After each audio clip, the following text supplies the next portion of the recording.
The Out There channel, Robert and Paul. Please sub and share.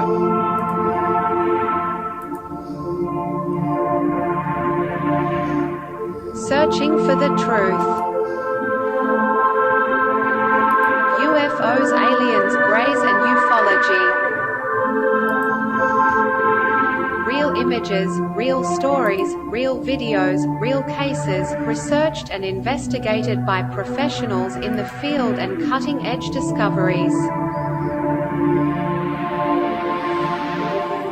Multiple witnesses, abduction accounts brought to you by Team The Out There channel.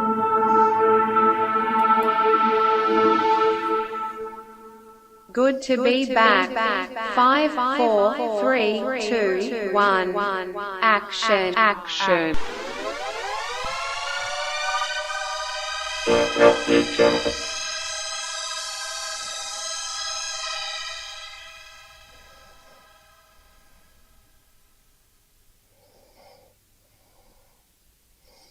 Yo, anyone out there?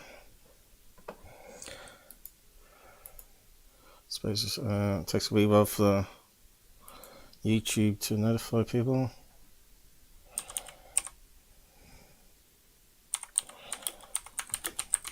I'll just type up the slide chat. I think all the audio is working today. I wasn't going to do a show today because I meant to have carpet layers, but it got cancelled. The guy's got a bad back. Well, this sounds like he needs to move out of the industry, because once you get a bad back, there's no going back. It's just going to get worse and worse. Despite what they say doing exercises, it doesn't as you get older. So the household is really peed off because we've been moving furniture and put it in other rooms and had the cable network down and all that sort of stuff, you know, for TV. Google's listening in on the phone over there. It's replying, "Hey, Blue Chicken, haven't seen you around for a while." Shaver's back. What shavers? Who's got a shaver? Oh, shaggers. Look like shavers. Did you edit that somehow? Cooperman, what's the latest info? Well, I'm going to go over everything. Not that I had much time to study it. Load of noise in the system, as you know. You watched my video 26, so I can't remember what I said in that one. It's a while ago now. Of the grey alien and UFO by the lake. Alright, me recapping my best UFO videos. Better than what's that, the Citizen here, aren't they? But we'll go over that in a minute. Yes, typo. Right. Cool. Thought I was seeing something then. You're trying to trick me. Paul's losing it slowly. Let's see. Just... Whoop. I was meant to do that one. Where's the blue chicken? That's Blue Chicken's with us again.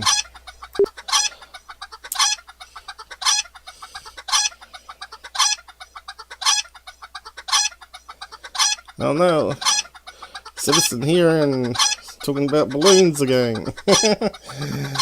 Panic.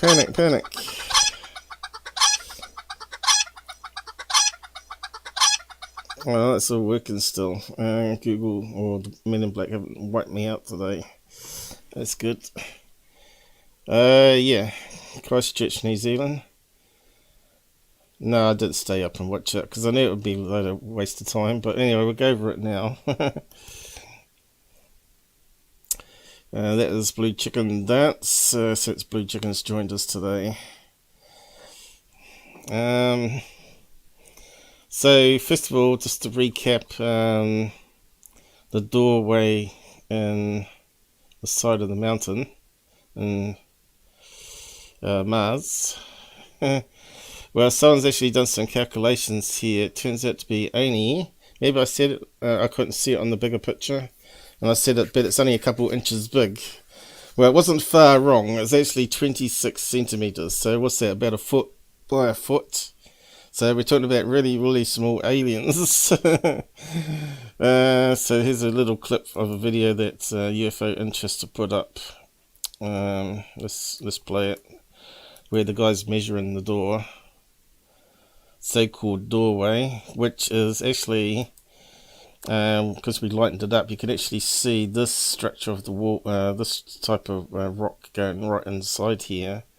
And look like it has some shadows here of these rocks sticking out.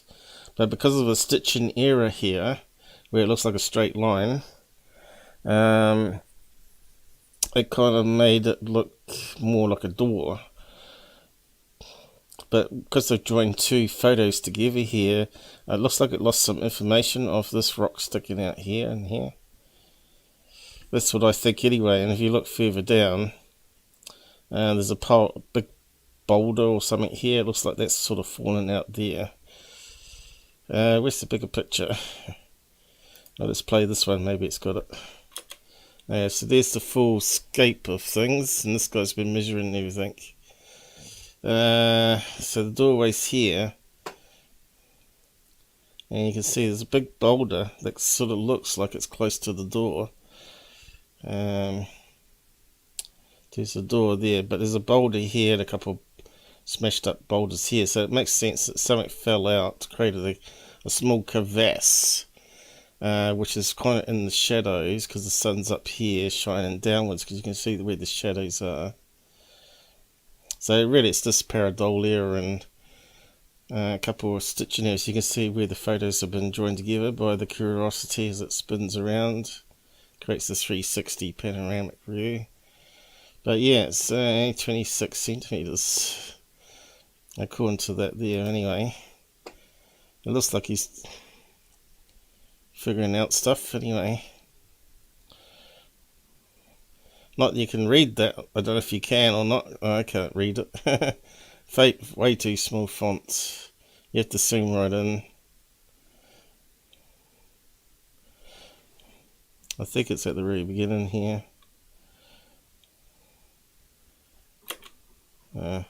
Probably can't get it because it's on Twitter. What's that say there? Alright, so it's 45 centimeters by 26 centimeters. So what's that? A couple of feet either direction. So yeah, I was slightly wrong a bit, saying it's probably a couple of inches. But I was saying it's going to be very small anyway. So that discounts it being human base there, or some secret space mission there, because humans are not going to make a little hole like that, are they? Like I said, if aliens are going to be there, they're going to be an underground base, and it's going to be well camouflaged. Hey look, we can't even see S4 on Google Earth, and we expect to see a similar base on Mars. Come on. But anyway, apparently Gallia has got into it here, the fraud that beat the spoons for a trick rather than his mind power. Although some still believe it today, which is hilarious. They're still making money off the fraud. Hi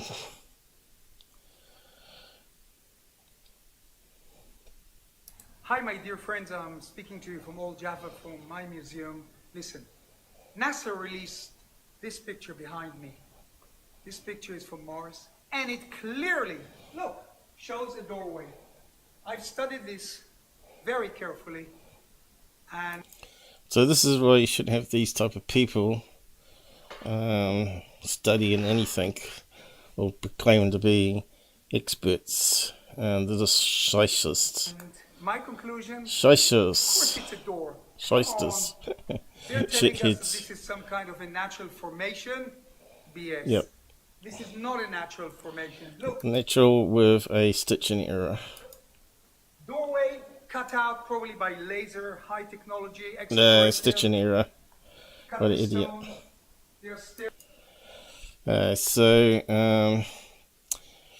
They're saying it's a conspiracy line up with the citizens hearing, of course that wasn't even mentioned in citizen hearing, was it? But you can see everyone's put out a lot of clips here over the citizen hearing with some of the stuff that's been released. So we go on to that next.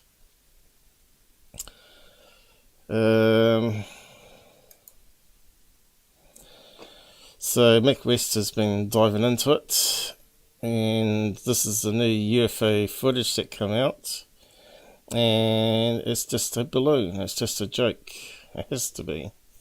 Why would the US government release such crap as that compared to what I've got?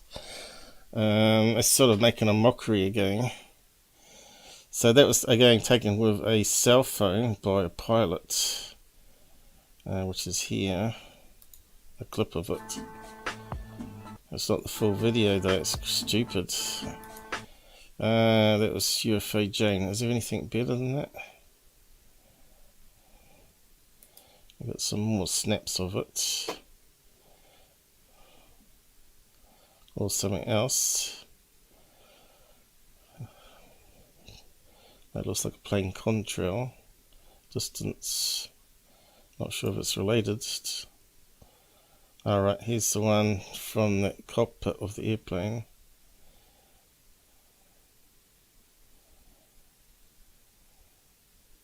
Looks like it's got some movement there because it's out of focus. Yeah, it wasn't a very good video at all.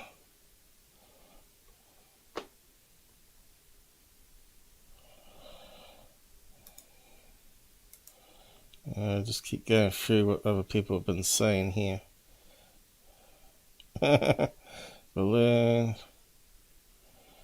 More images from the video because it's really bad video.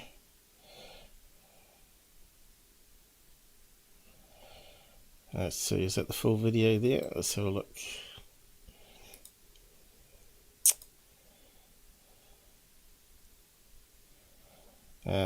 That looks like the full video. Video shown during 2022 hearing. Okay, so it should be all of them then in there, if that's the case. Let's have a look.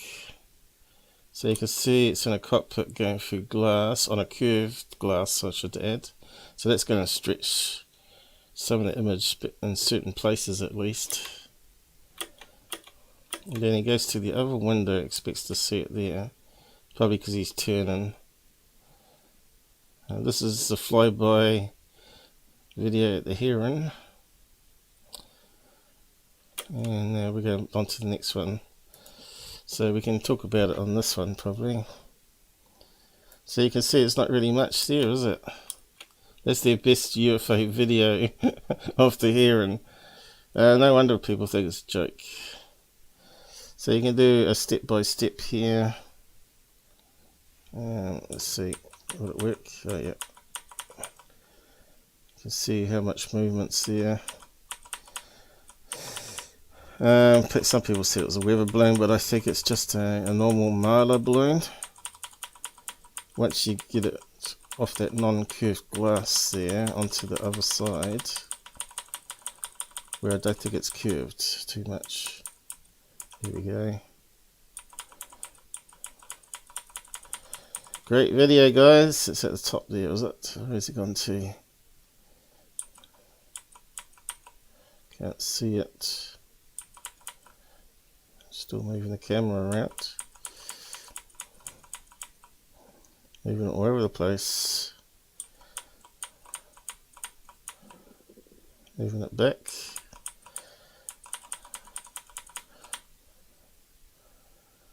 And that's still the same.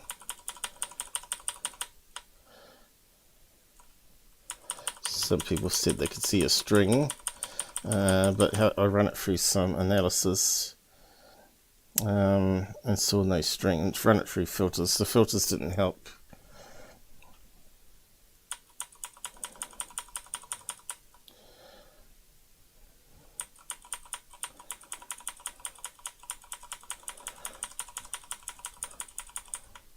Almost looks like a reflection there.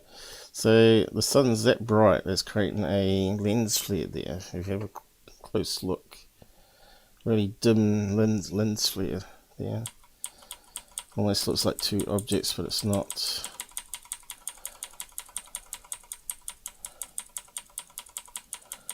This time, are we going to see it? Split second, it comes out clearer here somewhere. I didn't see it. Let's try again. That's how easy it is to miss it.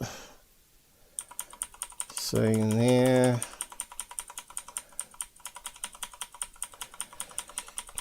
You'd think they would have done some analysis on it and stabilized it and zoomed in for the hearing, wouldn't you?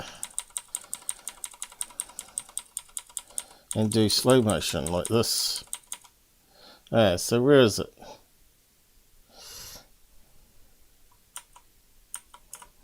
It was something that flashed up then, I think. Okay, how do we go back? What's that there?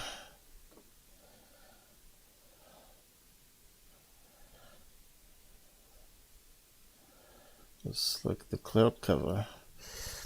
Okay, one more, and then suddenly we lose it.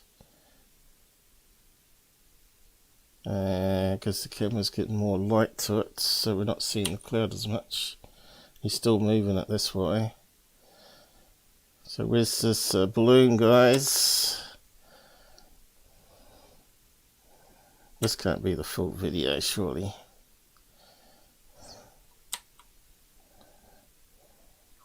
So I think someone's chopped it off.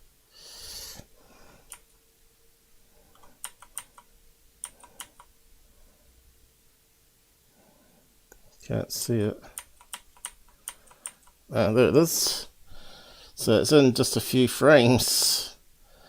Alright. Looks like a party balloon, doesn't it? Actually, it does look like a weather balloon because they're sort of white and can be round and sort of also tear-shaped depending if it's got some weight on it. But if it's a weather balloon, we'd expect to see a payload there.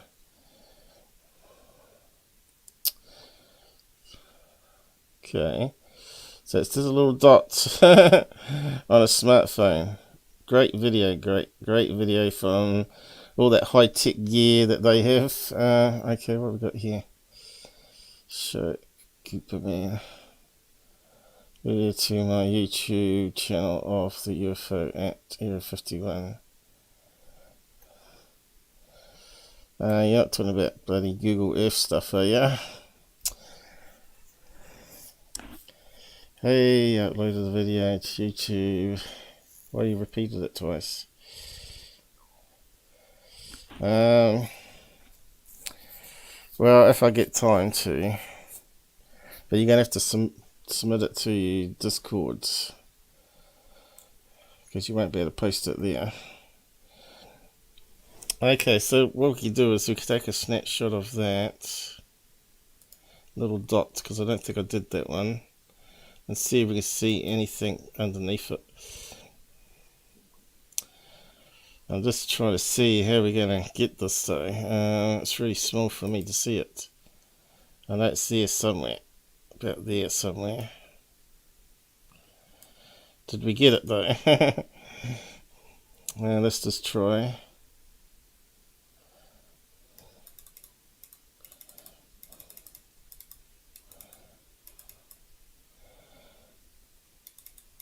Actually, I only post up the side comments. I need to do that. I'll do that in a minute. Yeah, it's asking me to save it now. We'll have a look, see if I got it. Yeah, better post up what today's topic is. Alright, so it was general updates and video analysis.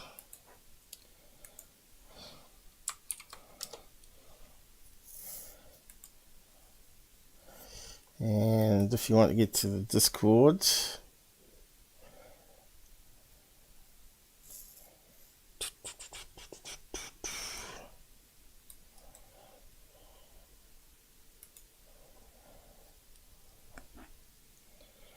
you can access our website. You can join the UFO group there and then post a link. Okay, pin message. makes a mess of the thing, so you might have to copy and paste it. There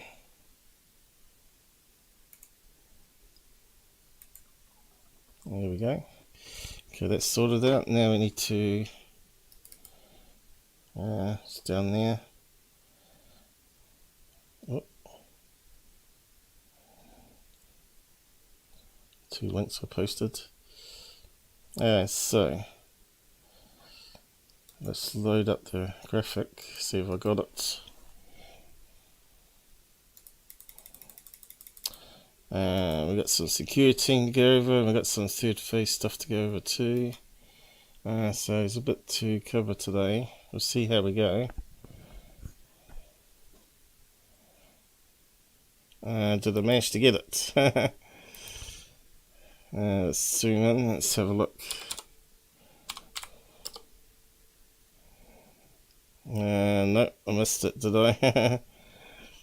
Don't see it there. Damn it. Try again.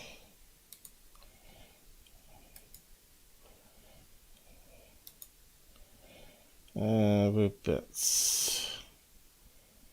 Yeah, let's see, gauge it. Just past before that.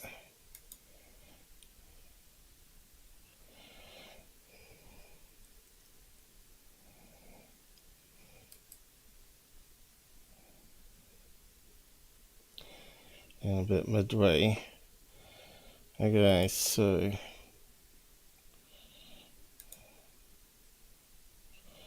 it's somewhere up here midway.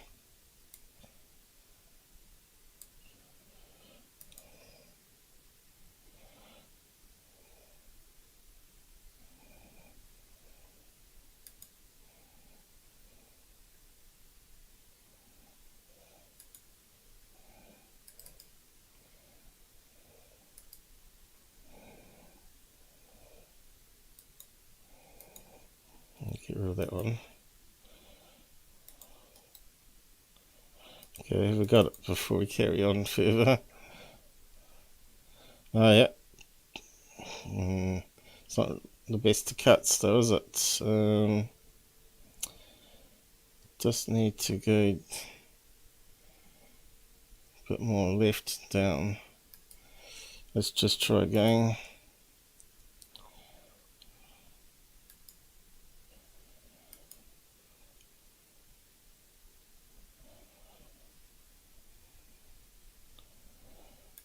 I can't even believe this made it to the Citizen hearing actually. I think I might have it this time.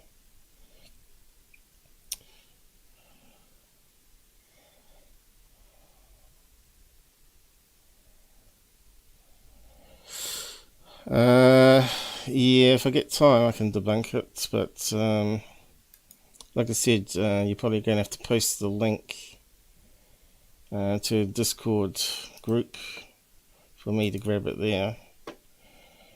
So you have to use the pinned link above to find Discord to join it.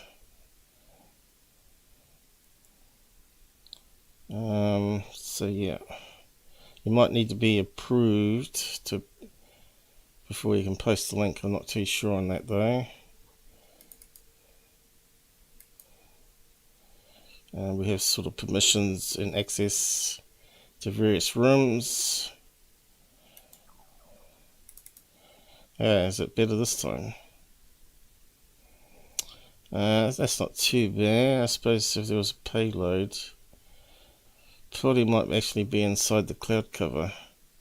Still not the best. Let's try once more.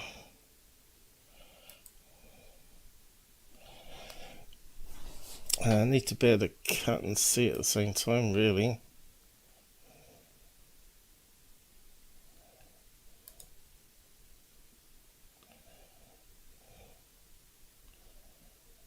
But yeah, it's at the limit of my eyes, really. Okay.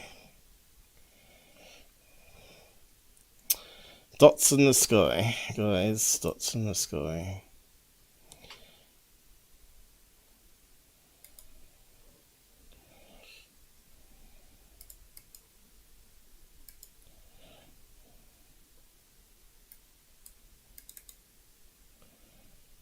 This time, please, please. Alright, now we've got it going into the cloud cover. That one's good. Alright.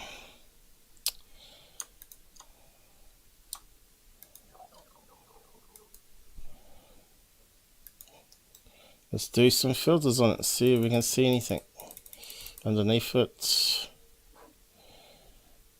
Because obviously the government didn't do it, or the Air Force, or whoever it was, Navy. Way too complicated for them. I'm too lazy, or they don't give a shit anyway. Oop, I think I did it too big.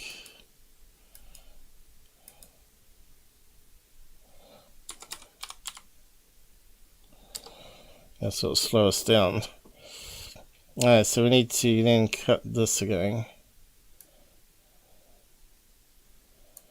Yeah, probably.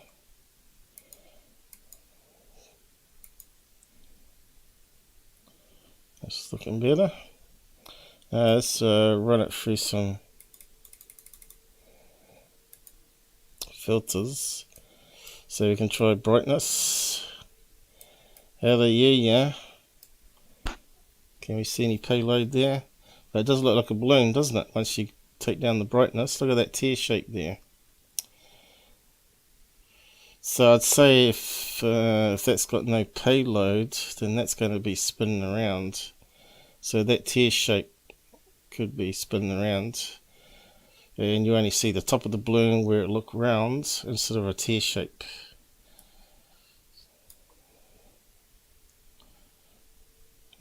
Looks like it could be casting a shadow, even.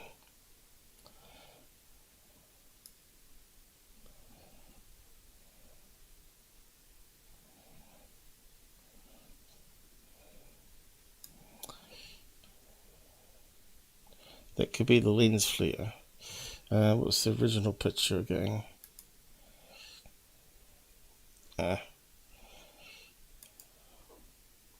Pretty faded and horrible, isn't it? When you run it through filters, it's amazing how much clearer it is. Probably could even sharpen it, probably.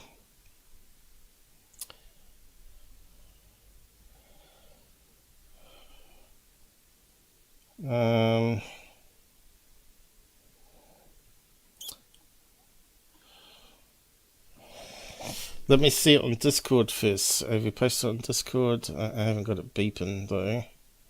I'll check Discord in a minute. We're looking for,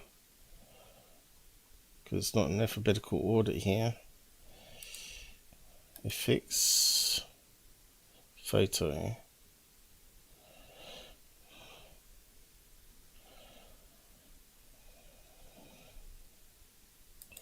Okay, let's sharpen it.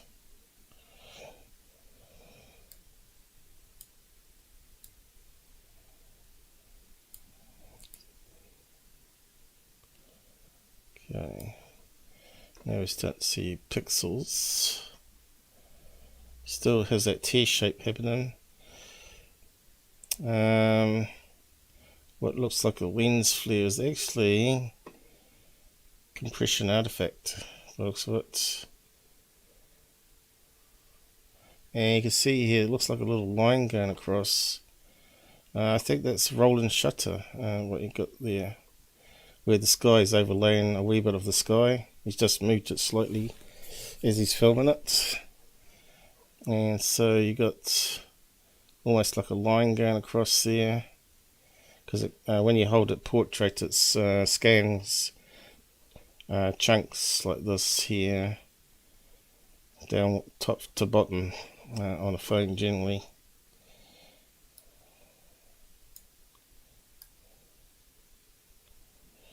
So not even sharpener can do much with it.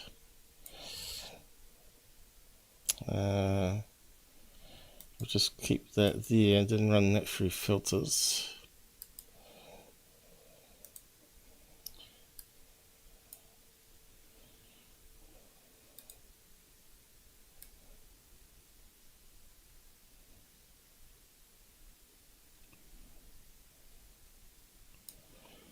It does look like a nice tear shape. But I can't see no payload. So, is that just a Mylar balloon or a latex one? It's a bit hard to say. Certainly has a tear shape to it.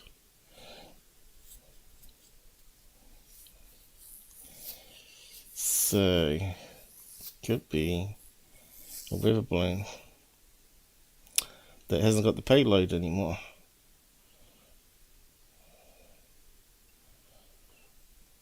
Be good to see a string there though. But we haven't gone through the full video because I didn't have enough light shining on it to illuminate the string, I don't think. It's probably there. Definitely looks like a weather balloon.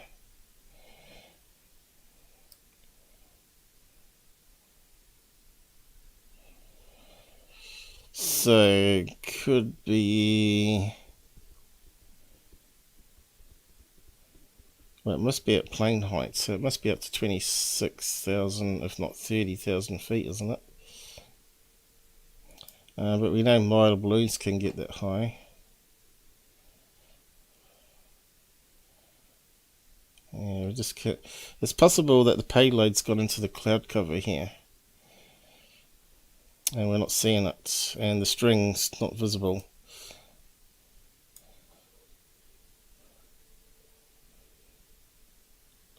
There you go, you can see the roller shutter effect here.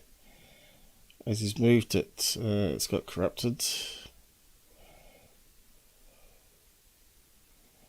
Could even be some reflections of that glass that he's filming through as well.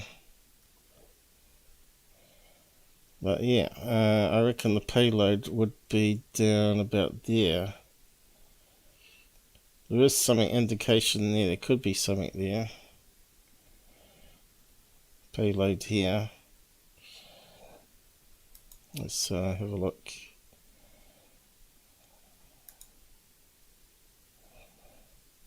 So it would go down. No, wrong angle.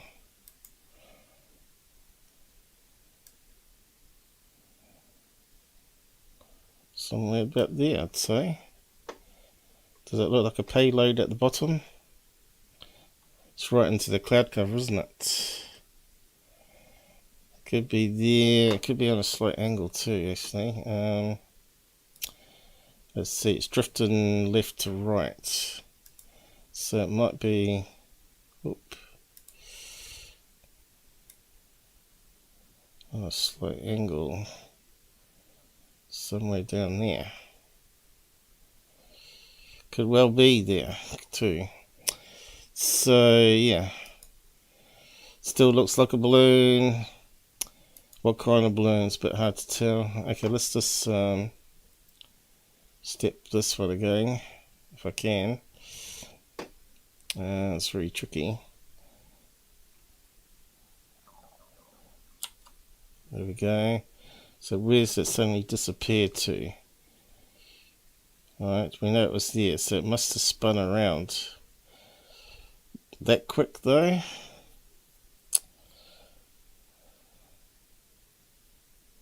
Or did it just suddenly pop? Oh, hit the wrong key then. Damn it. Did it suddenly pop? We need to get back there again.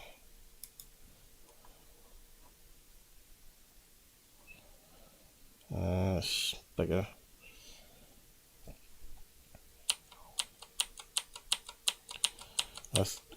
There it is. Did that just come out of the cloud cover?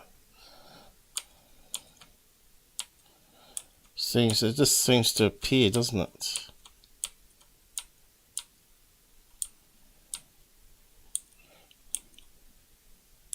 So, what are we talking about? Half a second. Then it disappears again. Next half a second. Which is abnormal for a balloon, I must admit, but if it's spinning,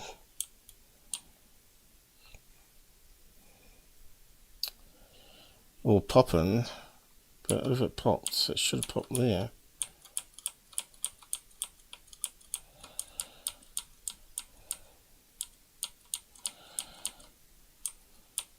UFO that looks like a balloon.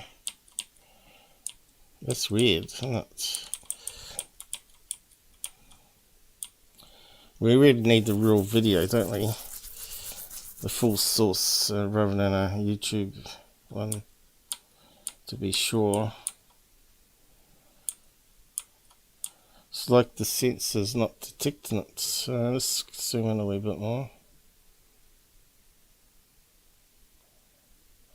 The payload, as I said, could easily be in the cloud cover.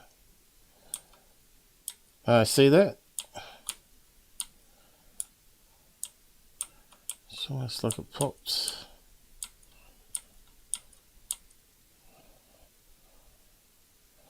So where did it pop disappear to?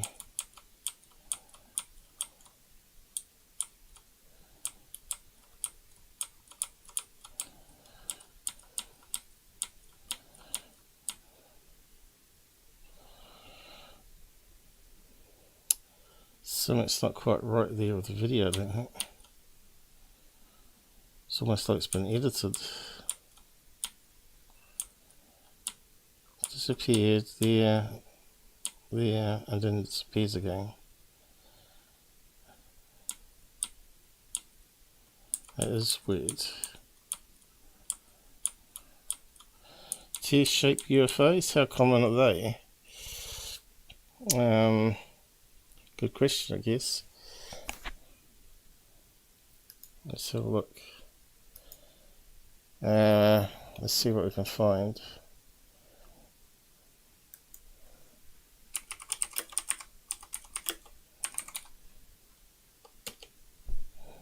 Oh.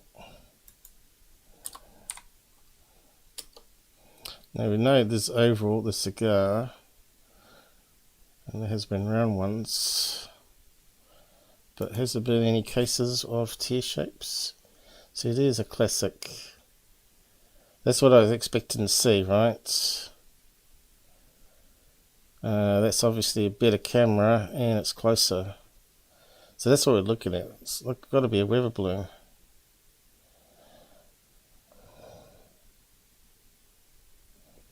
But we can't rule out Mylar balloon because they could be smaller, closer,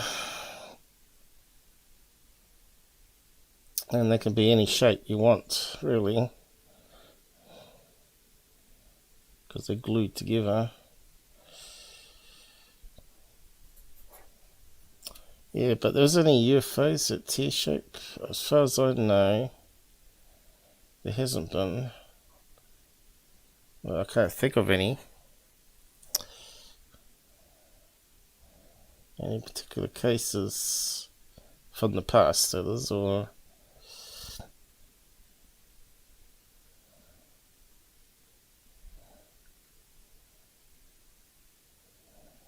that one there was the heart-shaped balloon.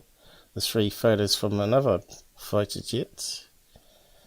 You can see that's definitely a silver Mylar balloon, but it looks also sort of white. The one in the middle there is just out of focus with what you call interference, light interference. And the other one's a heart-shaped balloon that are on the first one's on its side. And this one's a front view of it. Looks like it's looks similar, but it looks more silver in it, right? Compared to the other one we're looking at. I still suspect it's a weather balloon.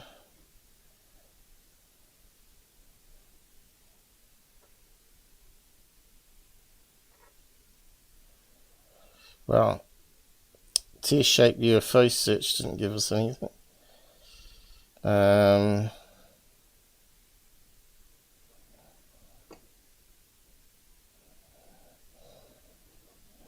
So yeah. Egg shape, maybe egg shape. Let's try egg shape, but it's not really a tear shape. Okay, again we've got weather balloons popping up. So that's a weather balloon looking directly underneath it, so you don't see a tear shape with the payload. And there's no one, obviously a weather balloon. Looks very similar to the pilot's one, doesn't it?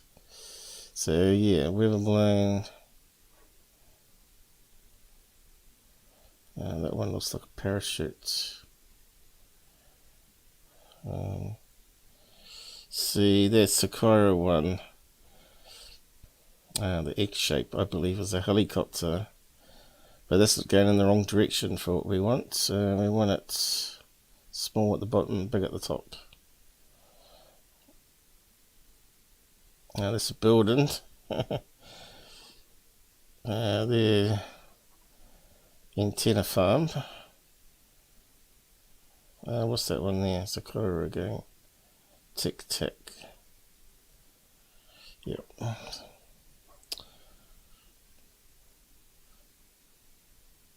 It's running the wrong way. What's that one? The Kicksburg one.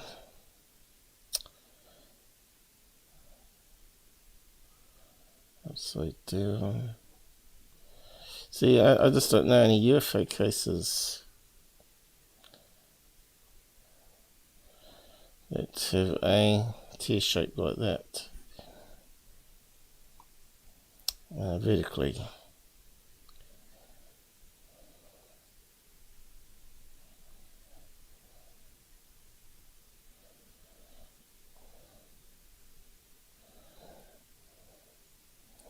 So yeah, it's a bit hard to say 100% it's not a UFO, but it does look like a balloon, doesn't it?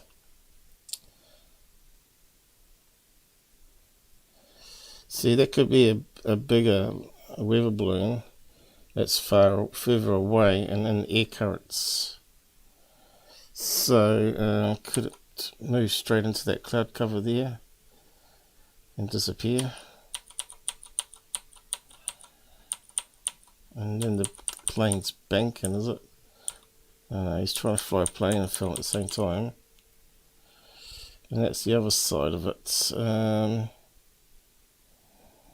it looks a bit elongated, doesn't it? Let's grab that corner one, even though it looks like it's distorted. And run it through some filters as well.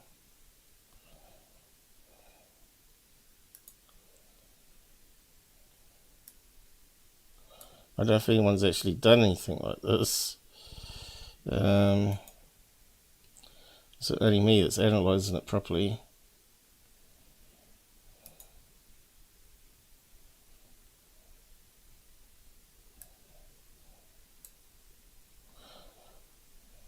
I think I missed it again.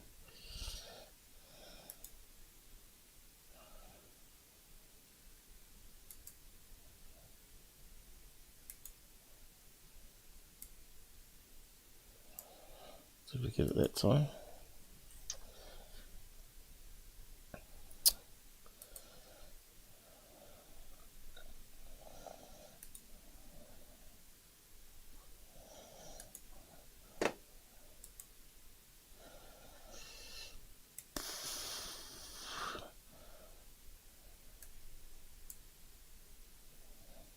What the hell is going on here?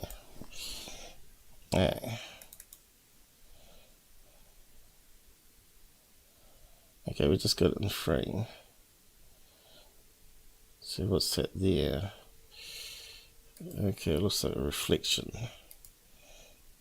but I'm not sure.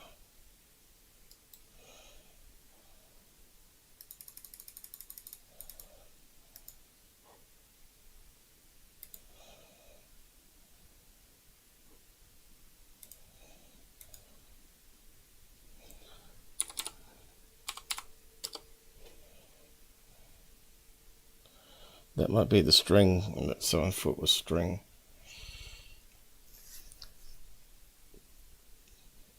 But could we be seeing the payload here? I was thinking that's reflection there of that. I think it might be actually, but let me just have a look. Which way is it moving? Could it be a payload? That's what I want to know.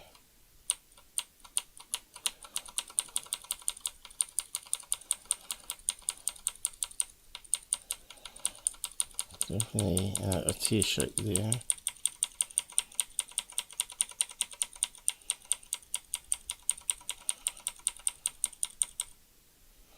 Okay, that one above it's sort of fading away. So there's got to be a reflection.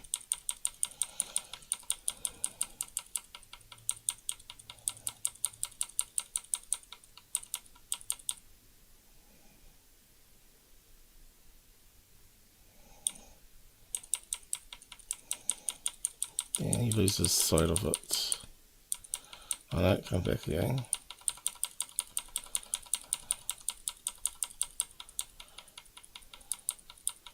And loses it, goes to the other window.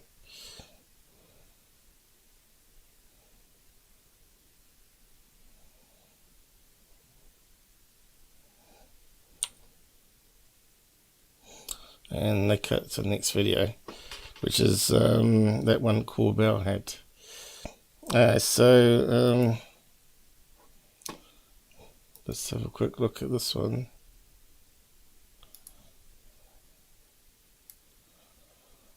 With the same filter as last time.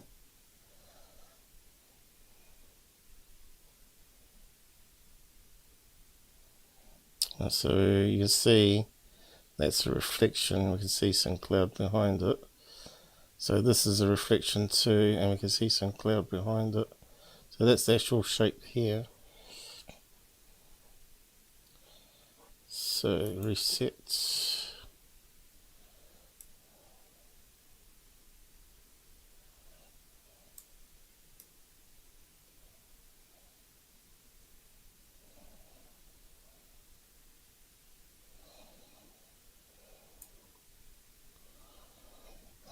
It's a shame we can't see no cable coming down. Then that would make it a balloon for sure. But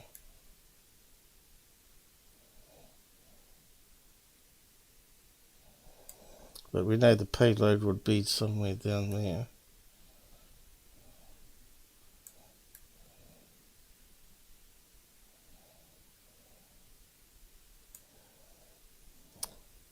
And we can't see anything. So yeah, that's the best we're going to get. Crap or not. Okay, so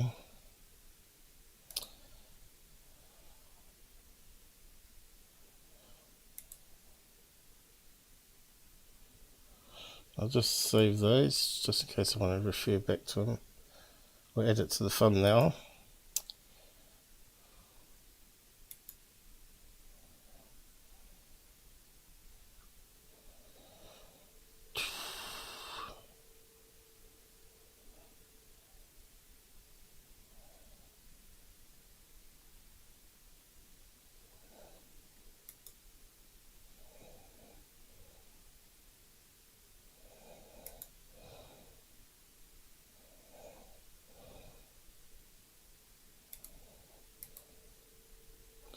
Alright, so the next video is the Corbell one.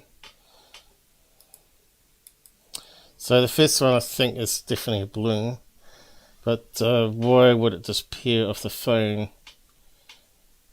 a few frames here and there? It's kind of strange, but it might be because he's moving the phone so much with rolling shutter. So some of the cloud is repeated over top of it. It's there still, but because he's moved the camera, it's probably grabbed part of the sky and then lost the balloon because it's repainted over it. So it's like doing a painting and then someone's moving it up as you're painting it. And so you're painting the rest of the sky over top of whatever was there. So that's the sort of thing. So this one here, they confirmed what Mick West said, that they were using a night vision that had a single hole in it, which created a false triangle. But the objects, they still don't know what they were, I think they said. Obviously they got blinking light on it. They said there were drones in the logbook. Drones with blinking lights. Kind of strange, isn't it? If you're using drones to harass a fleet or follow it, why would you bother putting flashing lights on it?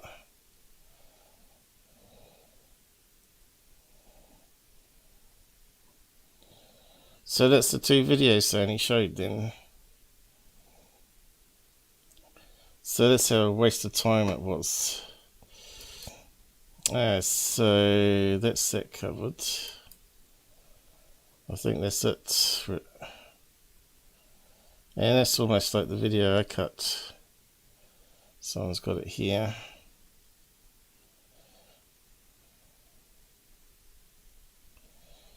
The black shadow of the flyby and the thing.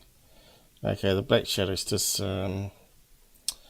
limitation of data compression.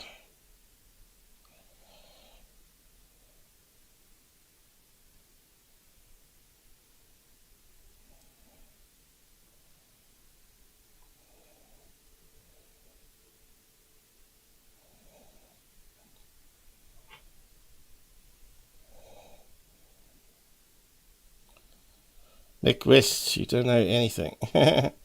Taking 2 frames from a video.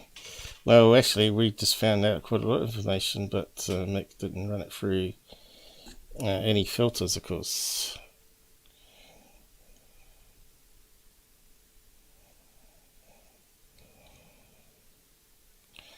They went out of focus, I don't think. Not those ones on the side. Just overexposed, that's all.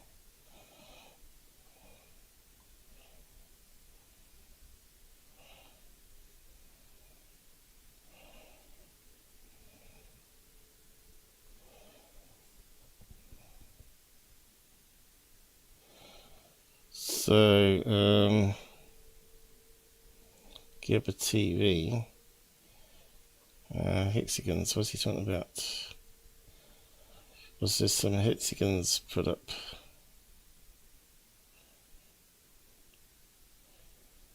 I think he's talking about Bruce Sees All thing, mixing it up with the hearing thing, was it?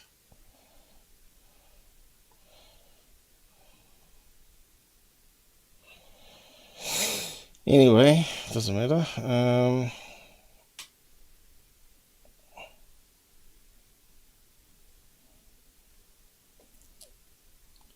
Someone else has got some close-ups. I wonder if he took any photographs.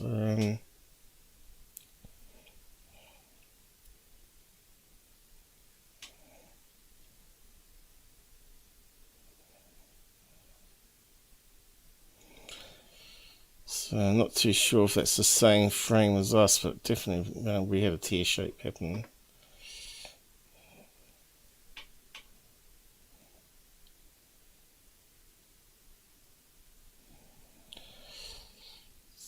So, does it mean the thing spun around? It's spinning around in air current.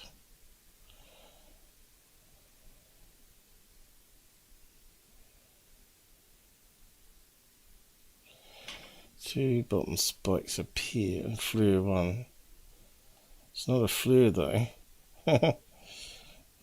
That's a normal smartphone.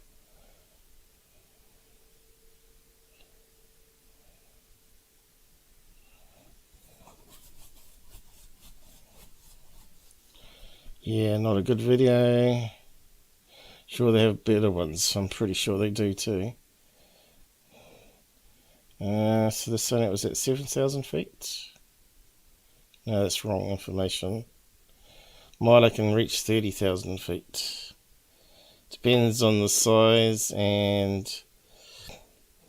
how it's made.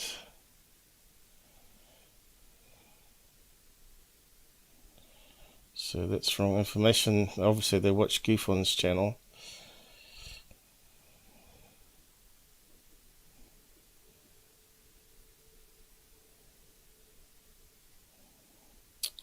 Okay, so it's similar to the one we got. Still looks like it might have a tear shape going to it.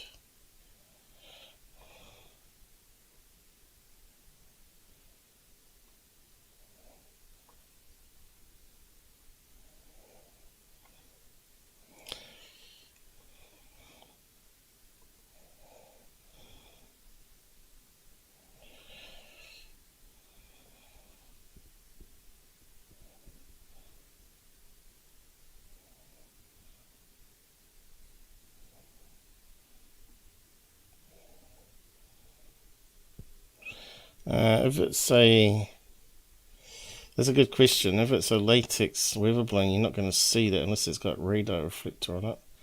But if it's Mylar, it's sort of reflective, isn't it? I don't think you'd see a balloon on radar that small though, because they're designed to not detect really small things like rain and stuff, birds. Although the rain weather one can detect birds and butterflies at high altitude, right? Because it's designed with a smaller wavelength on the radar. There's different radar wavelengths for different applications. But nowadays they've got the drones, right? So they probably have to start using something similar to the weather radar to pick up those small objects.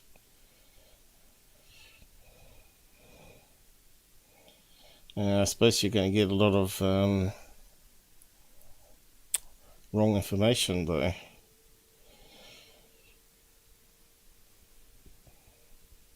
False positives, that's what the word I was looking for. You can see it's created a bit of a stir.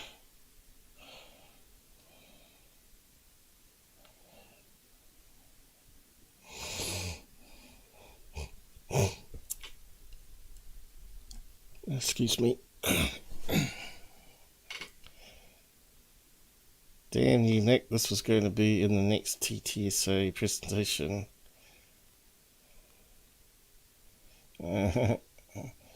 Lou was going to present it, so.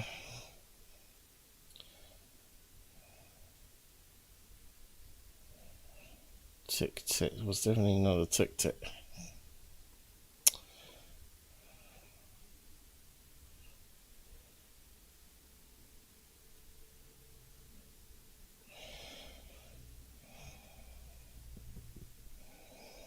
Yeah, so that just one video, it's got everybody talking.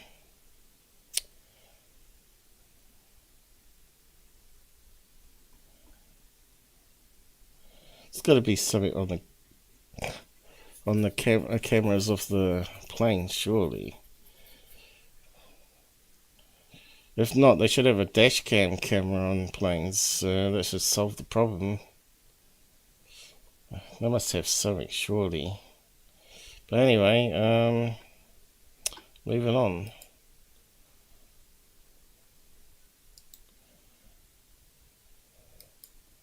Let's go check out next page, I suppose.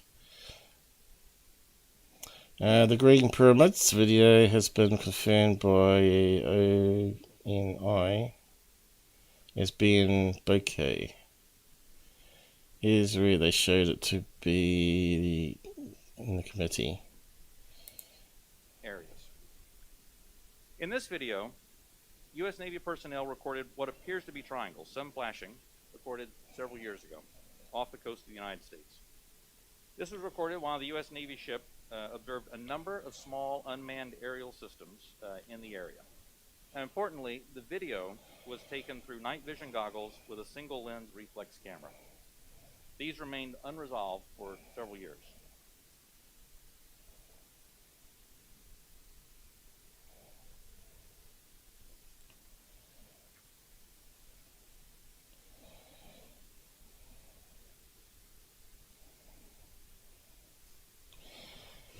Single lens camera.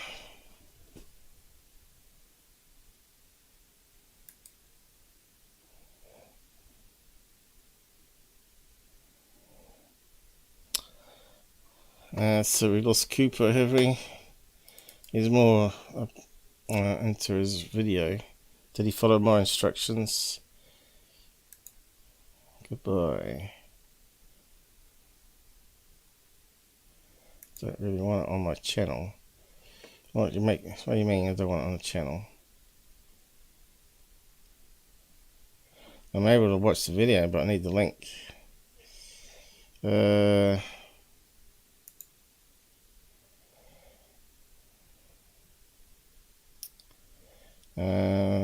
Man, maybe it's infrared light coming over a radar. What's he talking about? I don't know what this guy's talking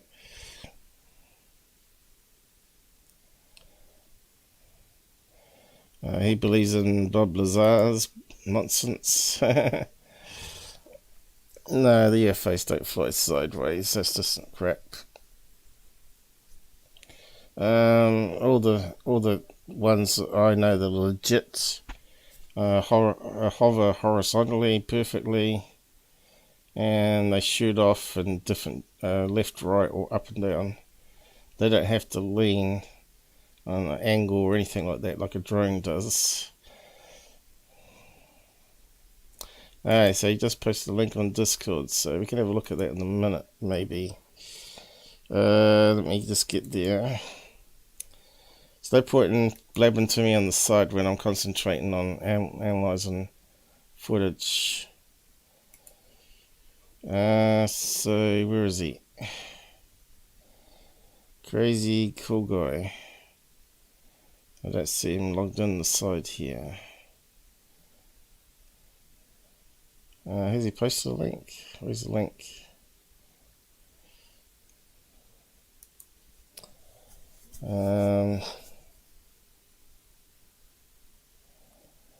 Bro Nuts. I got Bro Nuts now as well.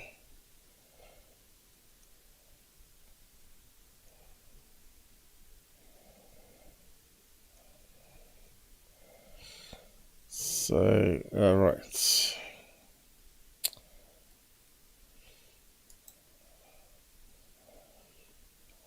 I'm just trying to figure out what you're doing here.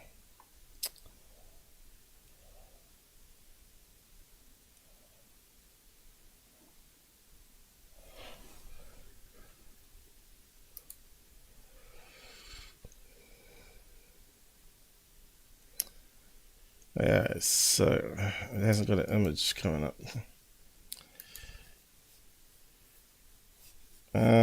Let me just check it on the browser on this window first before, in case someone sent me some pull on. Let me just have a look. I don't trust anyone. Video not available. This video has been removed by the uploader, so I'm not too sure why. But not mucking me around.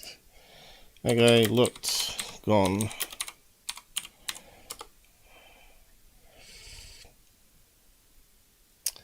All you have to do is upload it unlisted and then just give me the link, and then no one else can see it apart from me. I thought you knew that. As long as you don't give anyone the unlisted code, no one can see it on your channel. So which one are you logged in here? Roles. Got two accounts, what looks it.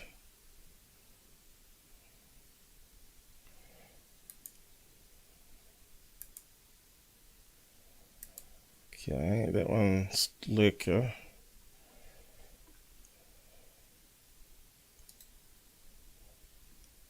And that one doesn't have any. How'd you do that?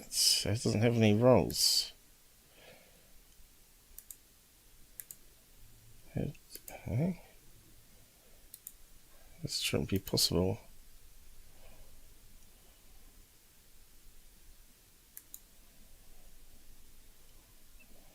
Unless it's been deleted. Let me just check. Don't know what you're doing here, man. It left. Okay, that's why.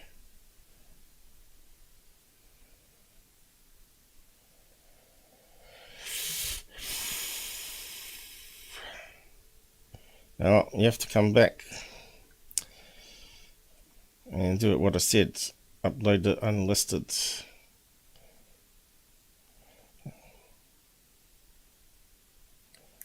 I just can't waste time educating people how to do it.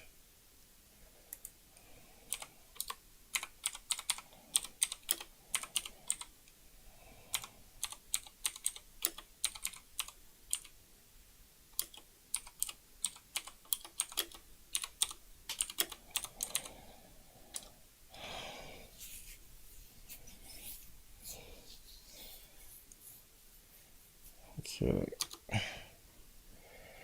Right, back to where we were. I think he has gone. What's this come up? So where were we? Okay. So that's the hearing. That's all we got pretty much. Yeah, we got a few things to go over here.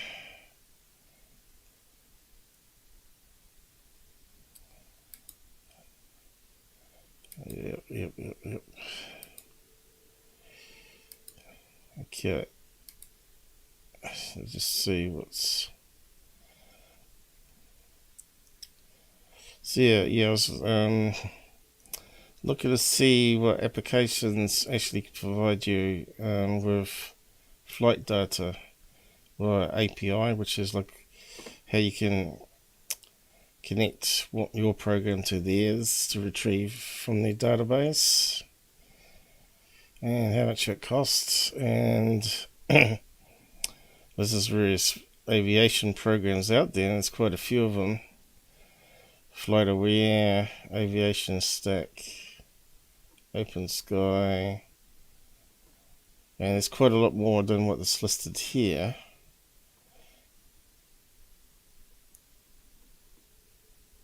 Sky Scanner, a lot of them ones I haven't even heard. Data Box. So that was the 10, but it's probably another 10 or 20 of them out there. So I thought I'd just share that one. Because I was thinking all these scientists are connecting their cameras automatically to flight radar to exclude it as a plane, but the thing is, military planes can turn off their call sign, and it's not actually radar data. It's actually just call sign. 10 flight programs with API access.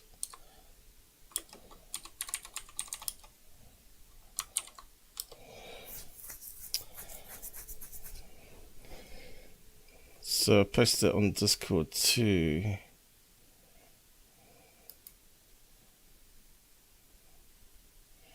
Free real-time flight status in global aviation. See, you want one that's got a lot of military planes on it as well.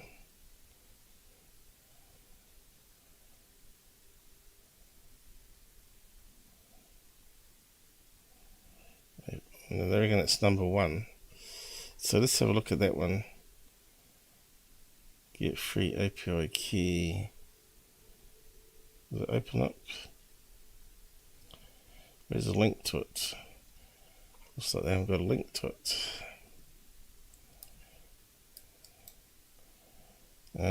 Go to.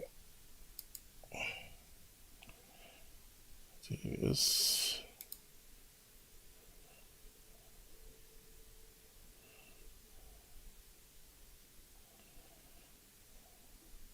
So it looks like it's just API.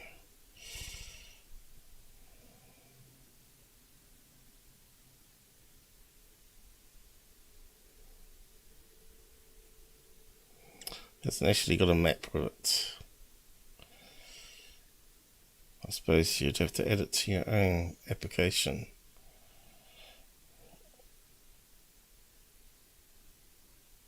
Pricing says free there, but free, what does it give it to you? Personal use, no credit card required. So basic is $50 per year, is it? Per month. That's where they make the money. 150 per month.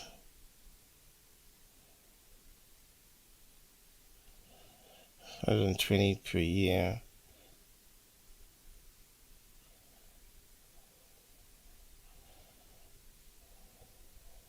No, that's not right. It means you get a reduced cost per year.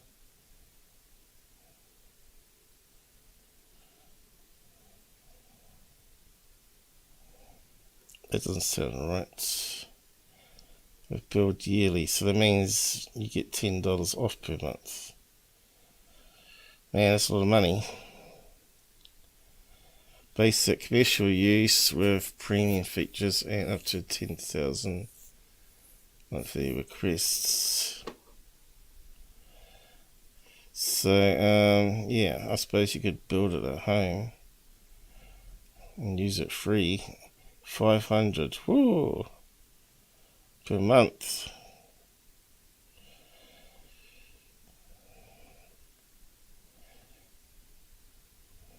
Everything we can offer.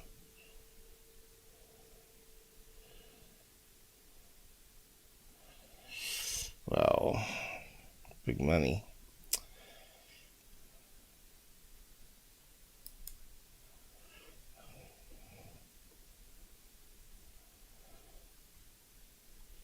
Flight Aware, I think, at least gives you a map as well.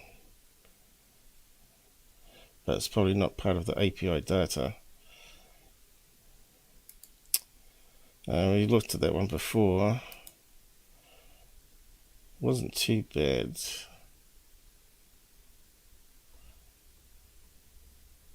There we go. That's pretty basic though, doesn't it? There's Christchurch at the moment.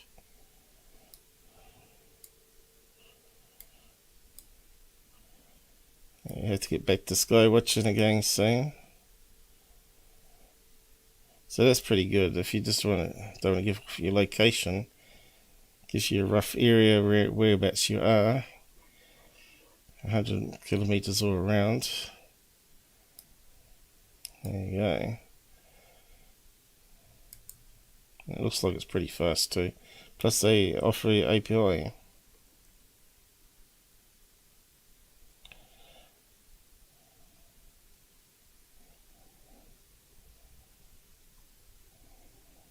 And Open Sky's got a basic map too, by the looks of it.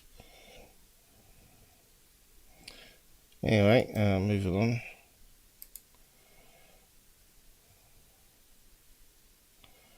Okay, that was something I was analysing from one of these videos, so we'll go back to that.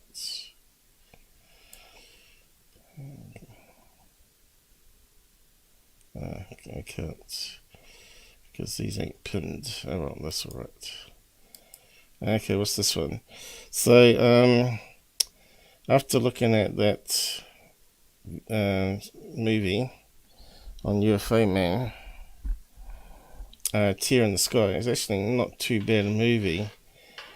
Well, it's actually a documentary to watch it Although this girl seemed to add a lot of nonsense in it with William Shatner and Cuckoo, whatever his name is, the Japanese scientist. So yeah, none of that was needed. So basically they got a team of the UAPX guys as one team, and there was another team that was on Catalina Island. They all set up the same sort of cameras on top of the roof, including radiation detectors and some crazy gear that transmits light into the sky. How are they doing that now? They're working out the frequency of stuff they're picking up and then transmit it as sound back. Some crazy experiments they're doing. But they didn't have any flight aware or any of that stuff real time for planes, which I thought was really strange. But they did actually use it in their analysis to rule out some of the images. So it's not too bad one, but they do actually capture something in it. Of course I couldn't take a photograph of it and show you because I'll probably get done. But let's just explain it on the editor. It could be like the smoking gun evidence I've got, because it's linked to radiation burst at the same time. What's going on here? So, have I got that open? No. So, in the movie, ATear in the Sky, it's on iTunes, Amazon, all that, to rent. What happened is they're filming the sky and got a radiation spike. So if they show you a table like that with the background radiation, I guess, that the sensors picking up. Lines we want here. So they had all these little lines next to each other. Blah blah blah.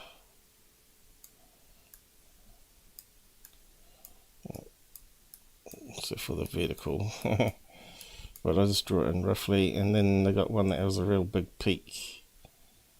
Because that one's too long there. So they got one that has a real big peak. And at the same time they caught stuff on camera. So they got a big peak, something like that. And then it goes back to normal level, which is really there somewhere. But yeah, we get rid of all that going. On the camera footage was more interesting. So they had a cloud. I don't know if I got clouds. That might do. It doesn't look like a cloud though. What else we got? Nope, not a ribbon.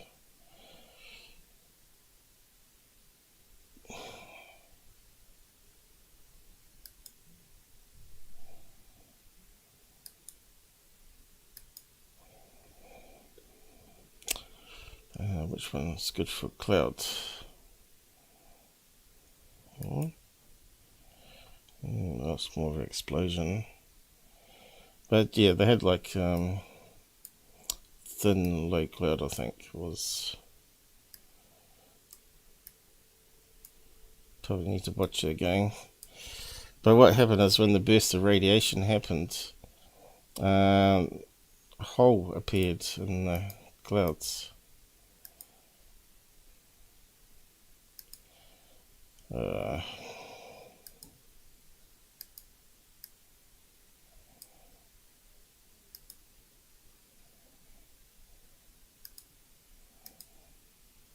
So I hate that. How do you deselect that in this program? Right.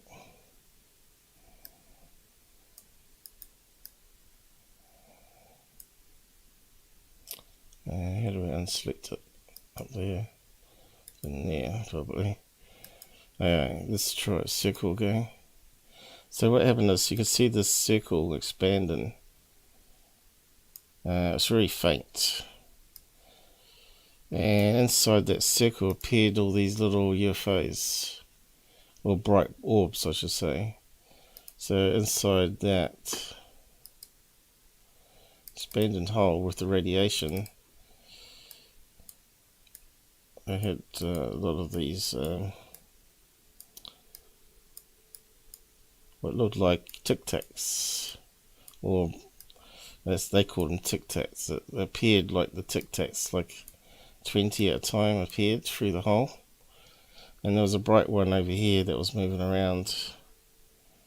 It should be filled in, by the way.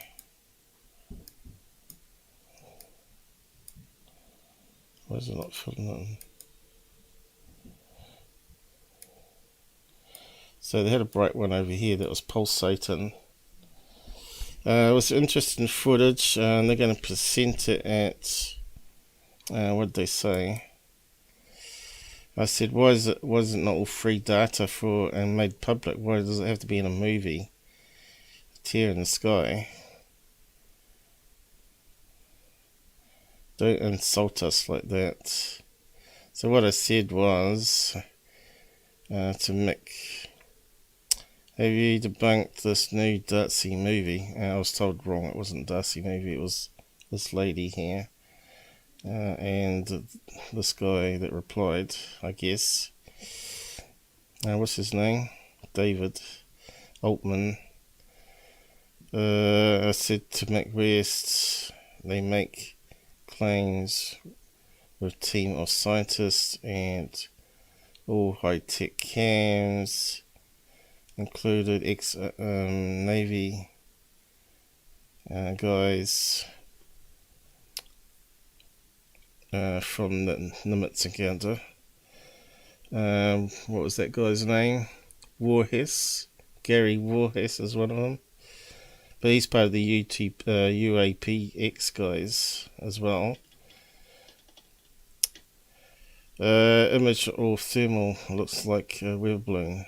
So they had one image there that I talked about on UFO Man, looked like a weather balloon on the side that was spinning around, maybe because it burst and it was coming down and then disappeared because it probably ripped. But yeah, so I started talking to him. Someone told me wrong who's behind it.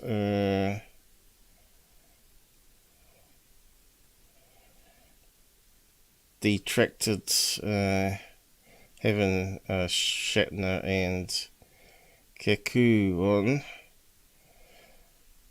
on. Findings will be discussed at Explore, so I probably should follow that.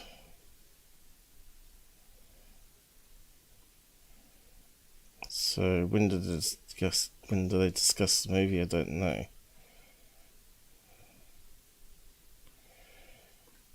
Talking about the Congress at the moment. So it must be after that, is it? After all the hearing has settled down, of course.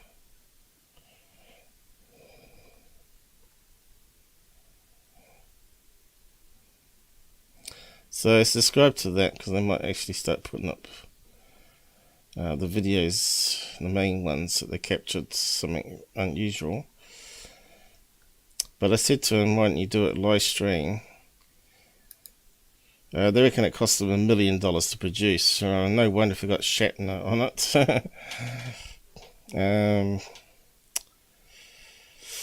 I can understand if they bought all the gear, it's going to cost them a lot of money, right? But if you crowdfunded it, right?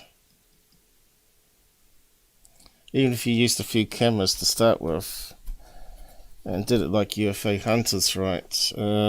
People would be throwing money at them to buy new gear and carry on doing a series of 5 episodes or whatever, and then crowdfund it for more.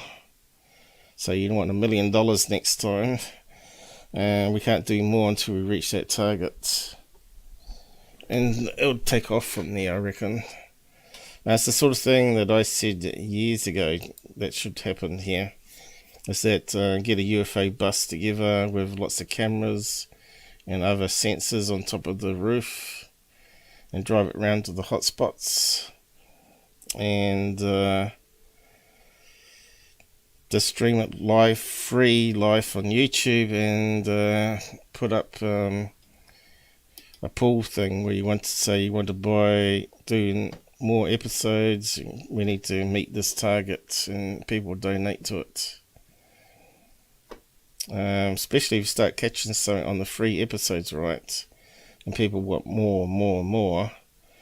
But anyway, we had a wee bit of discussion there, and I gave him some links to some of my stuff. Whether he looked at it, I don't know. But yeah, I'll post a link to it if you want to read it all, or have a look at the trailer and that link there. I don't know if I can play clips of it.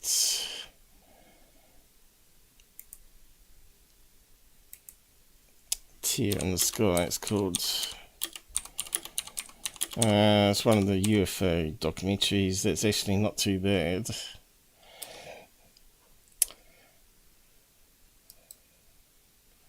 Actually, I was going to go there before we close it down. So this one here, this video, they catch it in the last part of the show, of the documentary, I should say.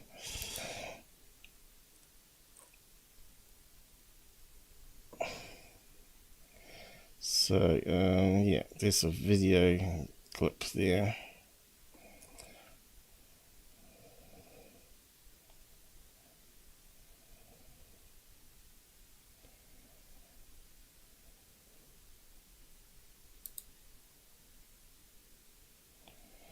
And it goes to a presentation, so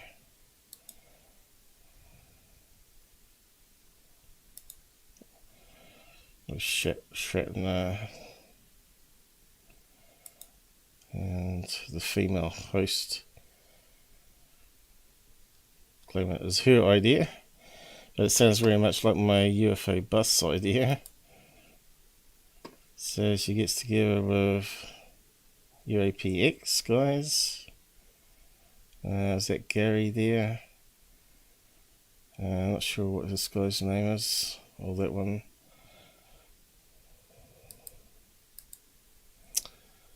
Talk about the Nimitz encounter, and they find a house to rent. It's got a nice, in the bay here, it's got a flat roof. Like there. That's a couple of stories high, perfect for a viewing platform. And that's one team is set up, and then they set up.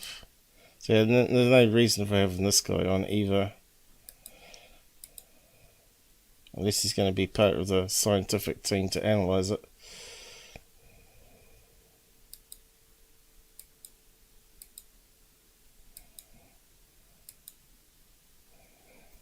So these are some of the cameras they got set up, is it?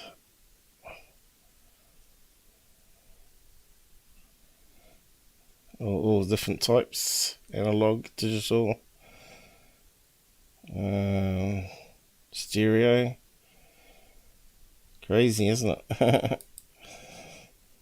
And then they got this strange light system here. Transmitted radio frequencies back as light or something. I think they playing music, I think, and convert it into light.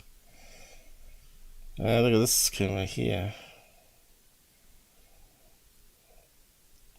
So there's some big tripods, so that's got to be heavy. it's very much like what I've been trying to do with my do-it-yourself Skywatch at home with a tripod with multiple cameras. 5 days, 5 nights. And here's the triangulation they're using.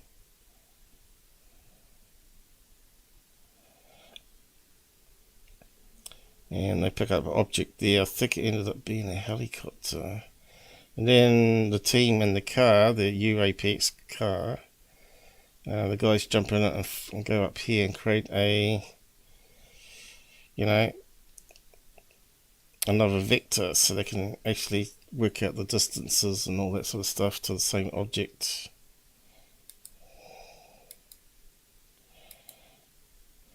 So that's essentially the thing. Alright, so they have actually got a picture of the hole opening up in the sky. I didn't realise they had it on this one, on this trailer. But that's really the only footage they got from what I saw that was the most interesting. And so it's got all these 20 little dots appearing on infrared, is it?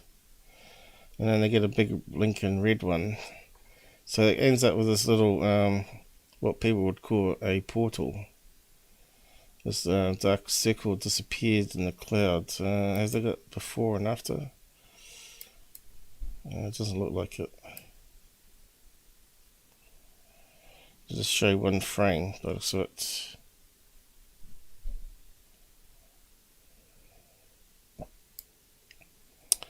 that's a bit of a shame.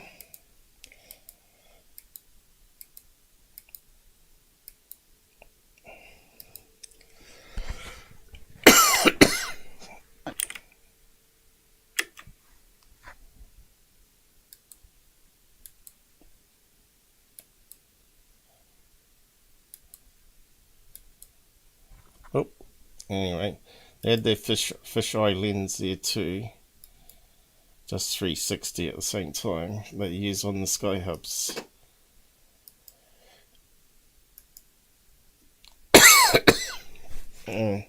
Looks like I've got that annoying tickle in my throat. So yeah, that's a better trailer than what UFO Man had of the movie anyway. No, I'm just drinking something here to lubricate the throat. So what do you think on that? That was quite interesting. With the you have to see the frames before, all the frames of where you can see the hole developing in the clouds, and then all these things appear out of it. A bit like watching Stargate, Atlantis or something, where they come through. But we always said that's how they move around. That's how they can jump great distances. With the bend in space, but they keep talking about space-time, Einstein and all that, which is nonsense. Time only moves forward, so if you bend space and the same time is used to travel that distance, that's how we should be looking at it. We shouldn't be combining time with space, because that means you then can do stupid mathematics and say that it's possible to do time travel, which I don't believe is correct. So that's some of the most interesting stuff reviewing that we did last time and adding to it. So it's time to look at some new stuff. Did I post that one? Yeah, I did, didn't I? ATear and Sky. So you can get access to that thing via the link I just posted.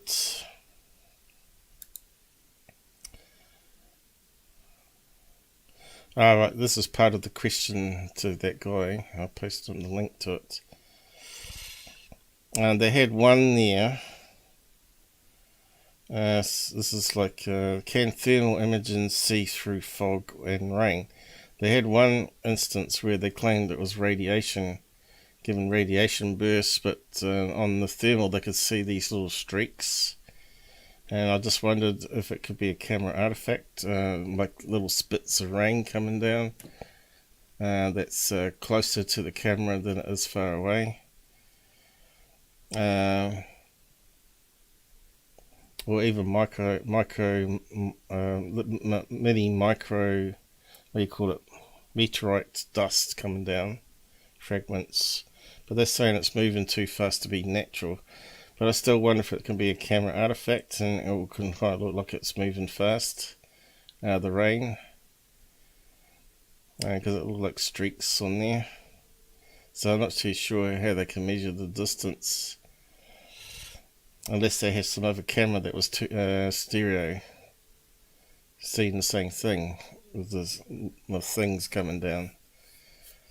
But I didn't see any evidence in that in the movie, if that's the case. But anyway, this is a good article here. It talks about water humidity affects it quite a lot.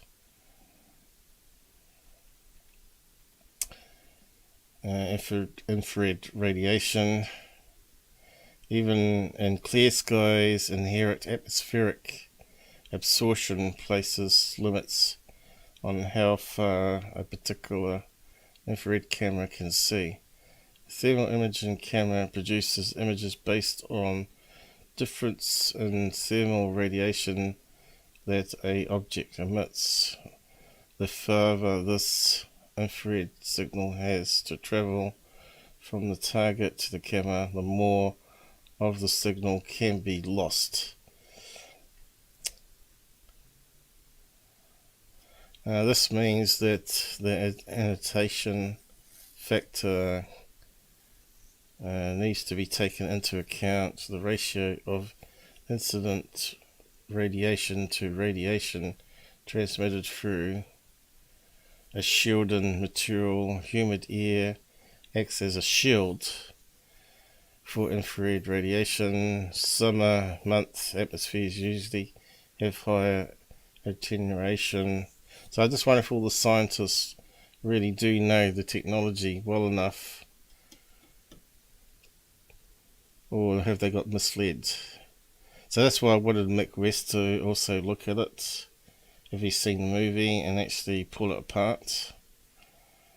Because as we found out, you can't always trust the scientists out there, because they thought the what's that one, Chilean one with the contrail wasn't a plane, when it turned out to be a plane on long distance radar. Because it wasn't on short distance radar, they assumed it was radiation, UFO that was cloaking itself, and they were wrong. Month atmospheres usually have a higher attenuation. Winter months, due to increased humidity levels, generally speaking, clear skies and good weather conditions during winter will allow you to see farther with a thermal imaging camera than in summer. So in that movie, that looks like it was like summer when they did it. It certainly wasn't winter, because they're all in California in t-shirts and shorts, right? Humid air is just one example of how infrared radiation can be lost. There are other climatic conditions that are far more detrimental to the range of the thermal imaging. So it seems to me that there are problems with it. I guess the Navy FLIR, which is using a similar technology, also suffers from it.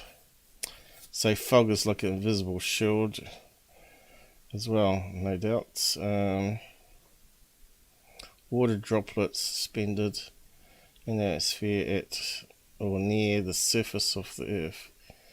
When air is almost saturated with water vapor, this means that the relative humidity is close to 100%. This allows fog to form in the presence of a sufficient number of condensation nodes, nuclei, often in the form of a smoke or dust particle. There are different types of fog. Category 1, 2, and affects the visual range. Okay, so that one there has got to be the most extreme, only sees 92 meters. Moderate radiation.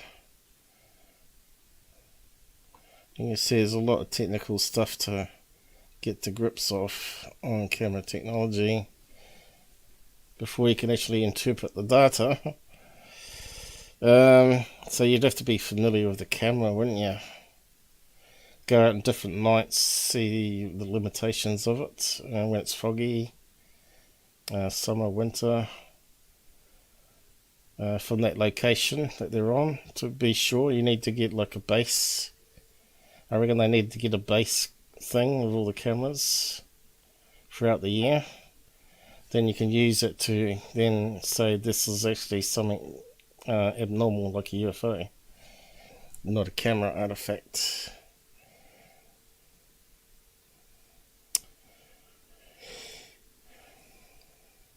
So you can see there's a lot of technical stuff that they've been experimenting with, obviously why they use it on planes. And don't just rely on one sensor, of course.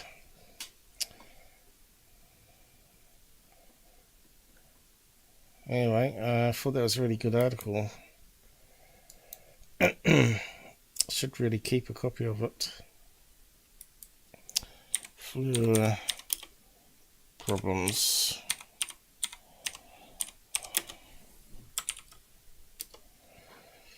So, yeah, I might just bookmark that on here.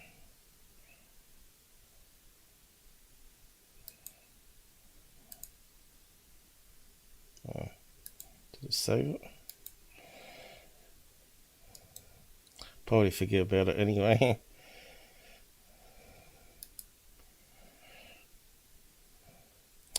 Probably could add it to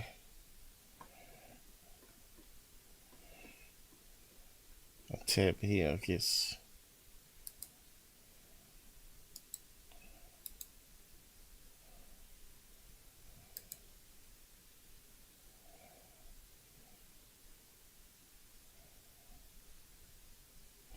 Got terrible ringing in one of my ears today.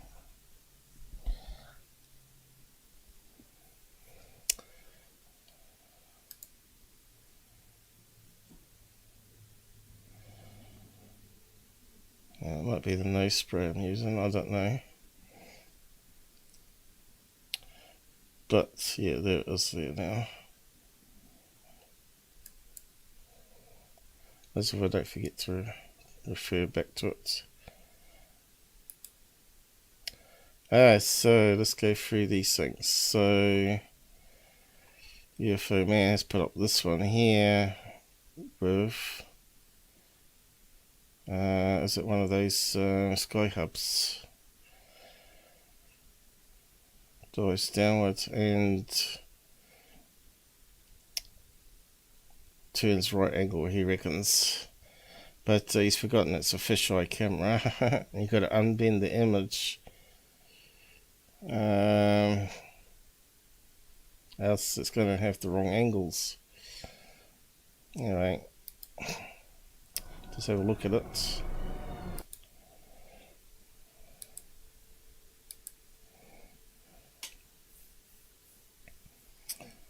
Come on. Houston, Texas on May 27, 2020. Filmed using a 12 megapixel Dahua fisheye low light CCD sensor.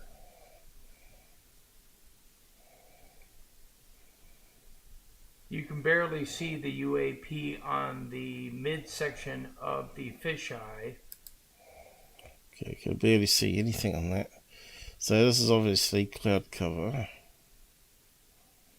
I'm not sure if that's a star or a moon. But we need to have a blob of light there which we can't see. It's supposed to be a helicopter.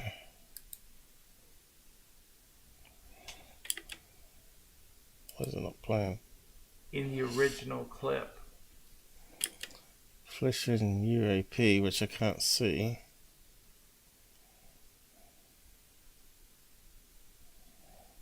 But coming up, we So that is the main there. will enhance and enlarge. Here's the UAP pulsing in one spot. Then it changes direction, goes downward, makes a hard right angled turn, and multiple. Okay, so they're saying that's because it hasn't detected it as a plane on the flight radar. Maybe I was talking about the flight API before. They must be pulling data from a similar platform and using it with their software to identify stuff, as well as satellites and all that sort of stuff. So, yeah. See, the regular pulsing's got me there. The regular pulsing of 1 second looks like it's a plane to me. So how can they not be sure that it's not a drone even, or a plane, with the call sign turned off? Direction changes afterwards. Okay, so if that's a fisheye lens, instead of it being a right angle, it's going to be a curve, which would be a curved flight path for a plane, wouldn't it? Let's see, unbending. See, this is why I got to question the stuff, if that's what they're claiming, being put out by these scientists.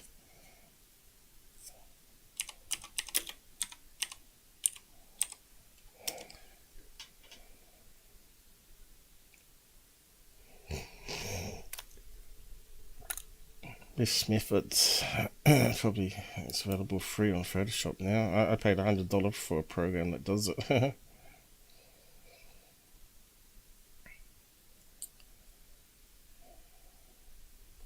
So what they say is the best program. Okinian 8mm fisheye, 2 lenses, GoPro, pigeonhole.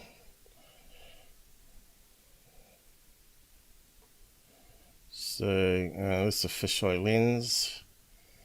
He looks like he's a bit deformed.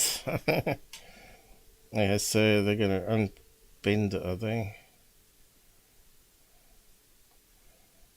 Fisheye lens. Great picture, isn't it? Highway to nowhere. And the stars above.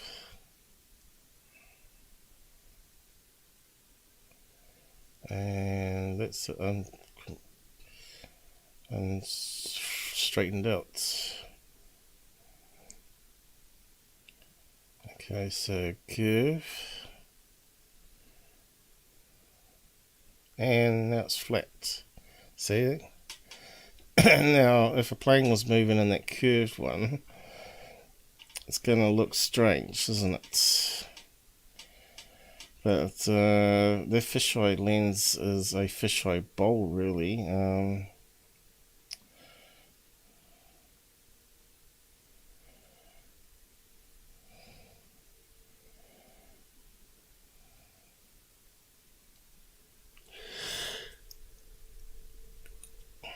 So that would make it more complex. You can see here the power cables that are meant to be straight.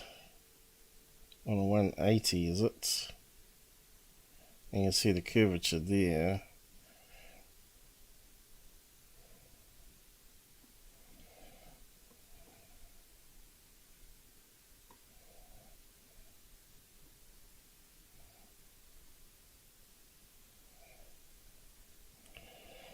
It's not much different to the software I was using actually.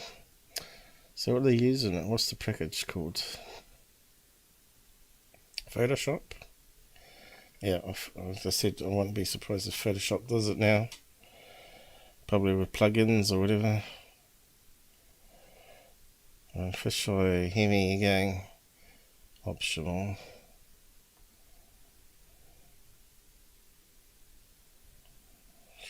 Zoomed in too much now.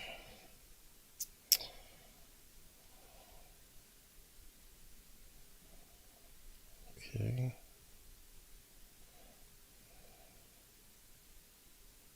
Did say plugin.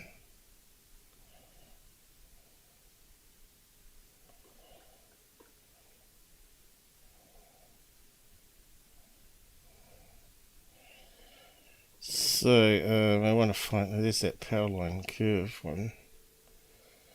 Looks like it can do some calculations and then work out how to unbend it. Complicated stuff.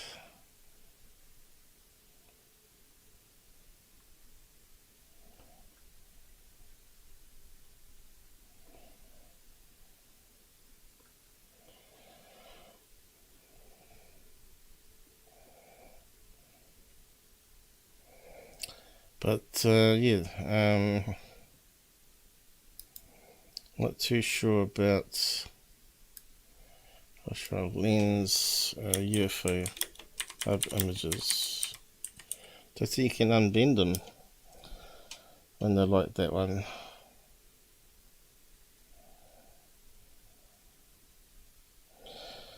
Engineers produce a fisheye lens that's completely flat.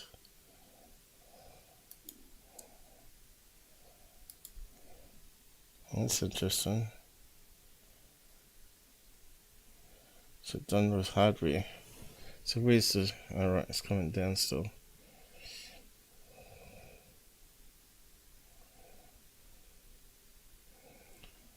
There, views in a single click.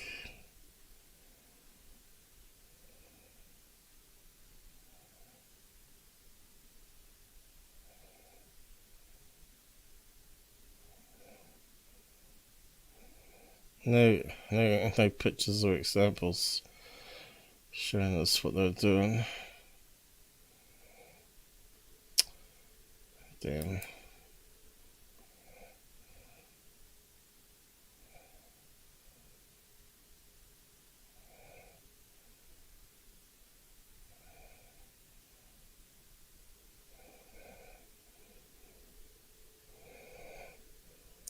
So I was trying to see if there was anything out there.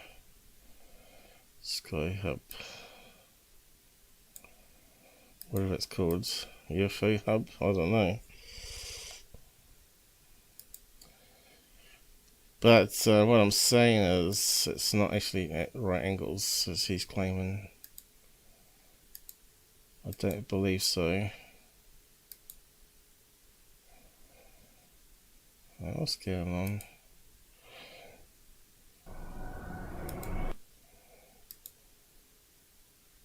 Platforms, and as always, thank you for watching. So he's saying it's a dead stop there. I reckon he doesn't know what he's talking about here. Because it's a fisheye lens. Probably would have been like a curve and slowed down, then turned. And I don't know if anyone in the comments would know. We're going to have to agree with them and say, well, that's amazing.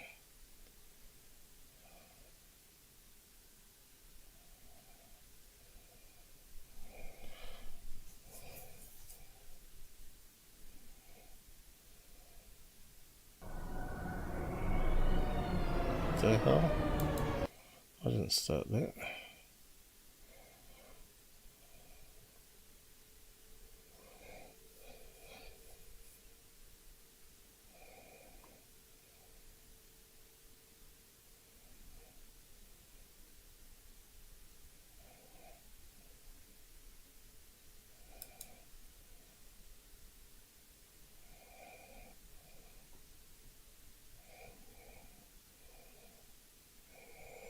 Yeah, so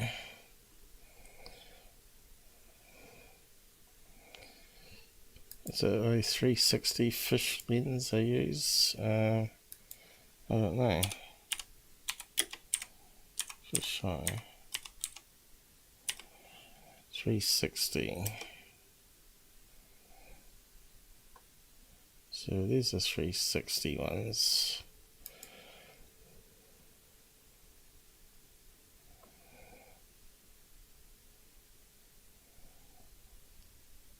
But can you unbend them? 360 fisheye. What's happened? Unbend.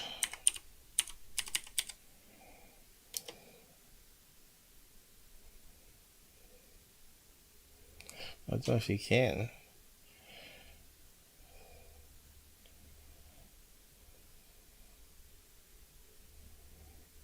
No.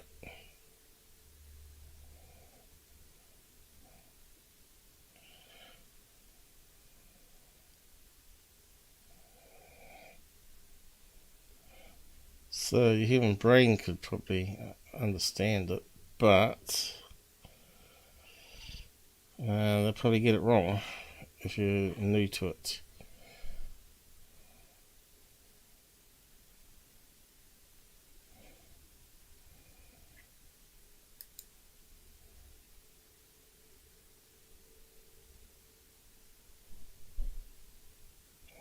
So yeah, I don't know, guys. More research there.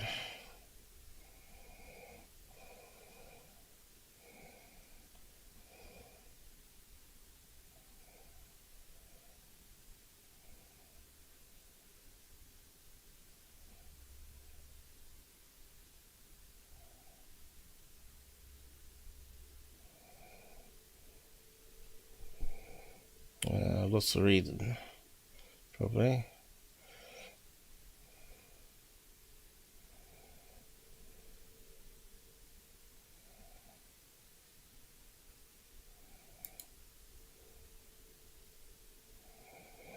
So I'm using that Photoshop thing, but I don't see any 360 examples in the last thing that we looked at.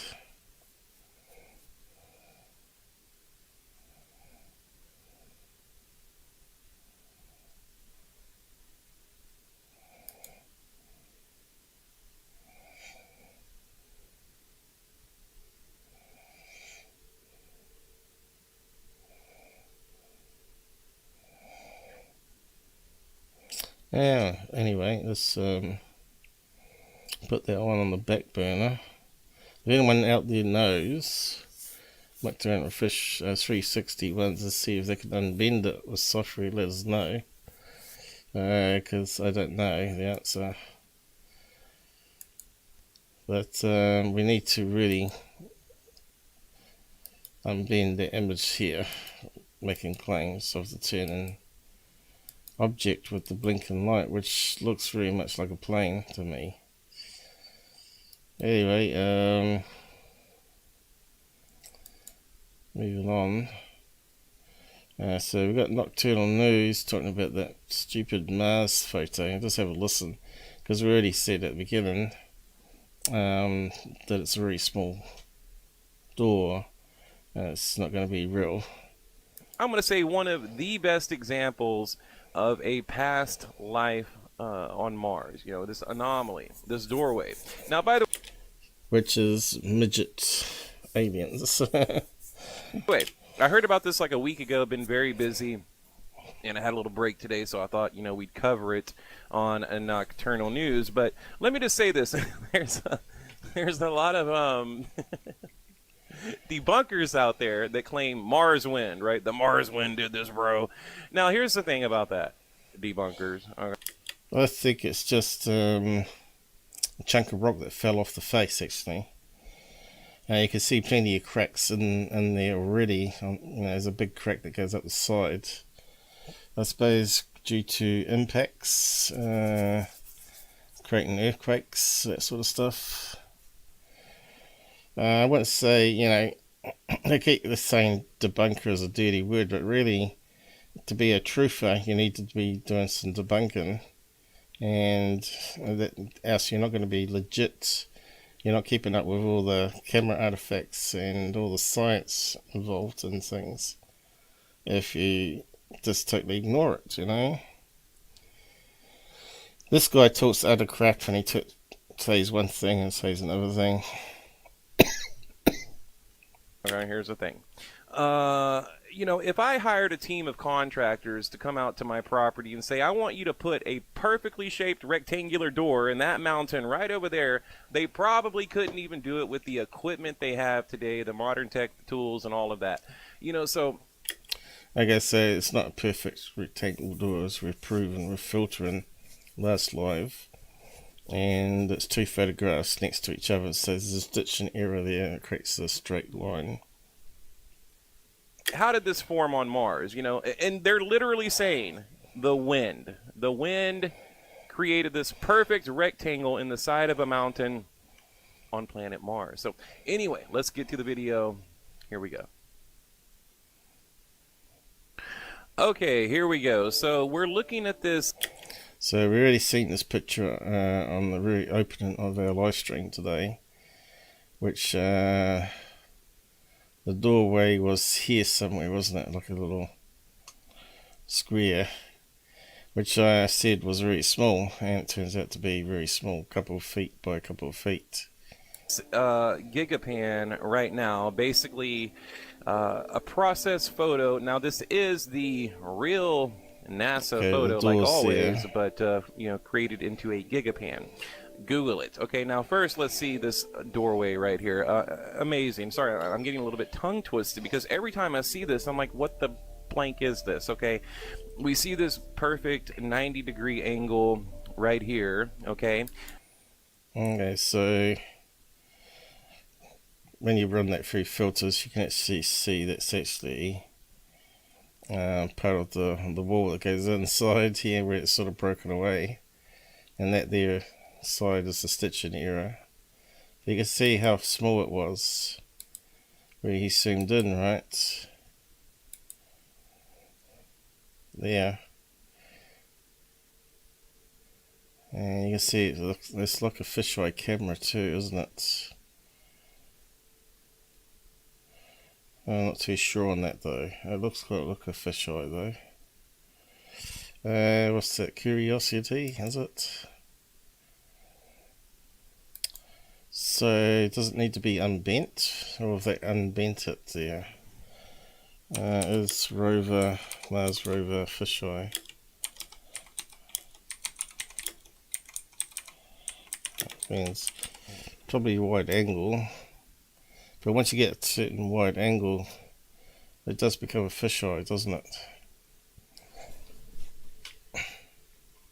I can't remember what the degree angle is though. 140, is it? Field of view. There you go. Fisheye lens. So it looks to me like his Gigapan's not bent. So would that change the lines also? Would have to be, wouldn't it? Let's see. It's not quite in the middle, so that means some of the stuff's going to be bent that way. So we're not seeing it as a normal eye would see it. Because this should be all flat, right? That should be flat, flat, flat, flat. So that's another thing I'm seeing now. It's a fisheye lens that's not been unbent.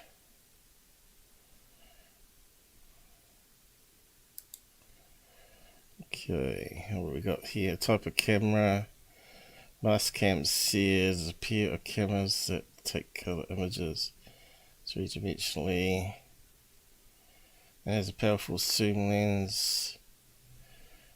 So that's not the fisheye one, is it?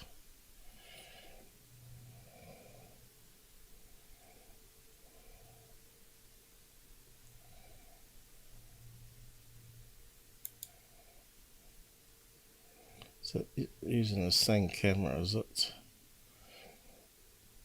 So what did it say before then? So it's fisheye.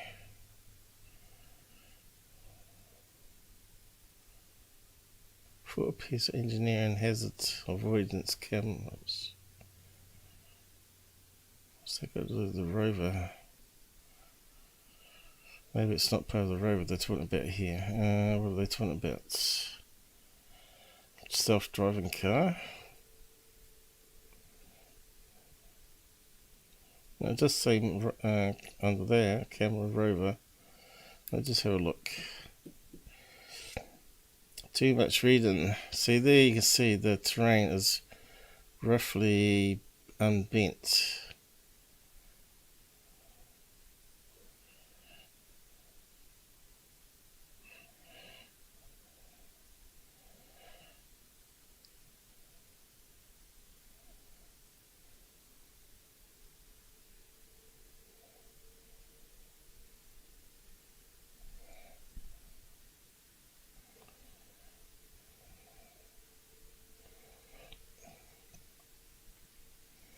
Okay, camera, you have a wide field of view, 120 degrees.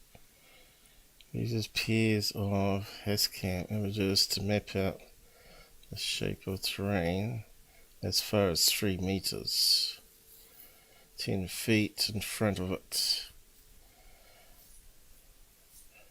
So, is it a fisheye though? It must have to be, wouldn't it?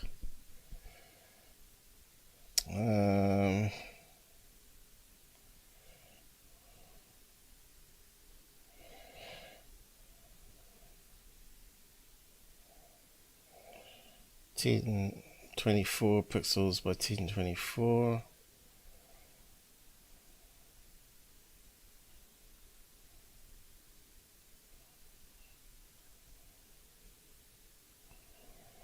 Focal ratio and field of view.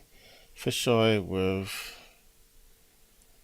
NDA 124 degrees square. So that means they must process an unbended image. So you can see where things could go wrong. So all this sort of is linking together today. The Mars thing, the fisheye lens, that movie. I wasn't expecting that. I was just sort of going with the flow today. But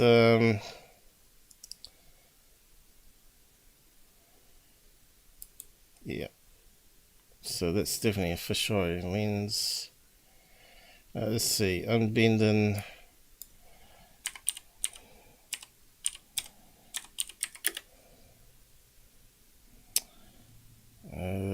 Rover fisheye.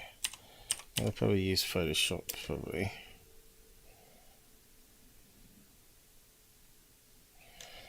Mars rover sends back stunning pictures.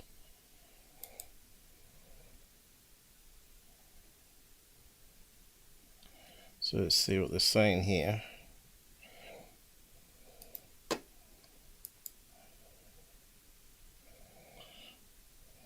Oh, this crap that's popping up.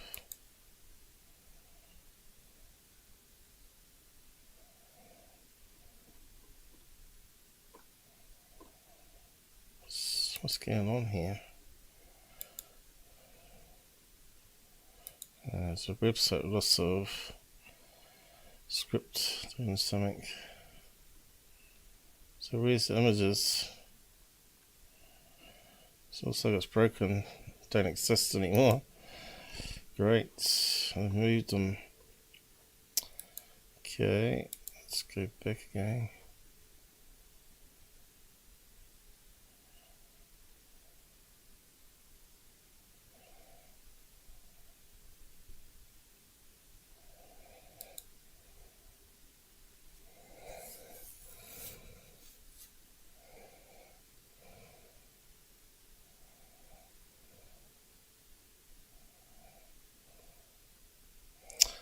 Now what?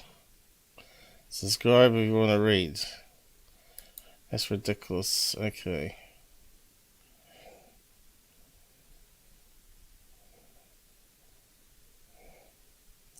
So all I can say is they manually process it. Photoshop. So gigapan is fisheye. So it's not even an unbent image. You can see it's bent here. So when he zooms in, it's not going to be unbent. A process photo. Now this is the real NASA photo, like always, but you know, created into a gigapan. Google it. Okay, now first let's see this. Yeah, so we know it's going to be slightly bent here. And that could be part of the curvature here. So if that's a straight line here, if you unbend it, that's going to be more, that's that direction, isn't it? And that's going to be more, if you unbend that straight, that's going to be more going with the side of the mountain, isn't it? See how misleading that's going to be? Anyway, just keep on listening to doorway right here. Amazing. Sorry, I'm getting a little bit tongue twisted because every time I see this, I'm like, what the blank is this? Okay, we see this perfect 90-degree angle right here. Okay, now what appears to be an alien waving at us in here. You see that? So you think it's an alien inside the doorway? Talk about pareidolia and planting fantasy into people's brains. Now, he hasn't even unfiltered it, right? If you brighten it, change the brightness, even basic brightness. The head, the two eyeballs, the arms, some type of head ornament, headdress on up here, door casing over here, perfect 90-degree angle right there. Looks and this thing about nature never creates right angles is nonsense. There are examples where it does, especially with crystallized rock where it gets straight edges. A pathway leading up to the door. We'll unpause it. And by the way, I created this video earlier knowing I was going to be talking over it. Okay, here, I want to hit pause at the right moment right there. Now look at this. Doesn't this look like an alien head? Eyeball, nose, neck, arm coming up. What's he pointing to over here to the left? I mean, that could be you know, a crack in the rock. I mean, possibly. You know, again, this you know, I don't see an alien head. In fact, you can see even even that close up on that sort of high res that wall is just goes in slightly. It's not even deep, right? And this bit here looks like it carries on with this one here, but this is again that sharp edge again through the stitching era. So not sure what he's calling the alien head there. I don't see anything. You know, arching door casing right here over to this 90-degree angle right here. Perfect 90. Look, that 90-degree angle would be nearly impossible to do right here on planet Earth. Let's continue. Okay. Yeah, so garbage. Let's just give it a bit. It looks like an alien waving at me, like they need a sign right here. A really tiny alien, if it is only a foot tall. Be natural. I added a filter right here, by the way. You know, maybe it could be natural over millions and millions of years. You know, somehow Mars made a door that Home Depot couldn't install, right? I mean, completely. Here we go. Let me hit pause right here. This was a photograph that I included, like maybe a body coming down here, legs. You know, I don't know. Maybe I'm just reading too I don't know, I'm reading too much into it now, see? much into it. You know, I always try to kind of put myself in check, you know, but this looks so weird to me. I mean, this cannot be natural. I think it's an amazing discovery. And I found it, I forget, there was another channel that discovered it, and then I got it from them, but then I went and found the Gigapan, and that's what we're looking at now. Okay, I took, you know, basically which is a fisheye lens. Is anyone out there on the side chat? Oh, I might just got no one joining us here. So, Blue Chicken gone, is he? Cooper got upset with me and left, I think. I don't think he's back on Discord. So, crazy guy. Why did he add...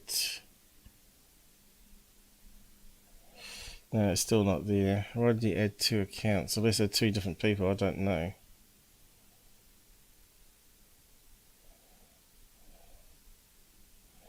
So I got no way of contacting. He got all upset because I wouldn't look at it straight away.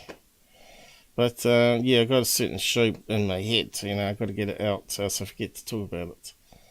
Anyway, this guy here is just absolute garbage, and look, 95 likes for that bollocks video about an alien in the doorway. Crazy. So here's one of these big fractures.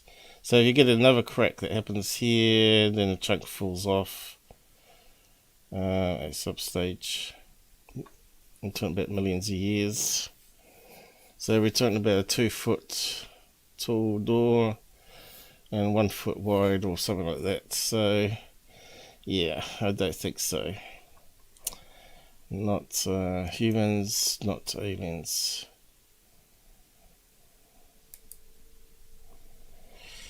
So on with Secureteam. Has he put up any more since last night? And Thirdphase we'll go over. How are we going for time? I know I spent a bit of time on those other things. 2 hours 14 already, damn. Okay, we'll see what we can get through. Hey, Clear, how's it going? Lurker, so you finally spoken out or you just arrived? Thanks for joining us anyway, and yeah, you can see that how I'm sort of looking at stuff and trying to analyze it, and I don't have all the answers to all the technical stuff, fisheye lenses, whether you can uncorrect a 360 fisheye lens, but yeah, we just found out the rover image here of the doorway is actually a fisheye as well, so it hasn't got unbent, as you can see on the big image. So that changes everything again in the images till you correct it. So it's 124 degrees. I'm not sure how that works out for unbending. So yeah, not too up to speed with fisheye lens stuff, calculations.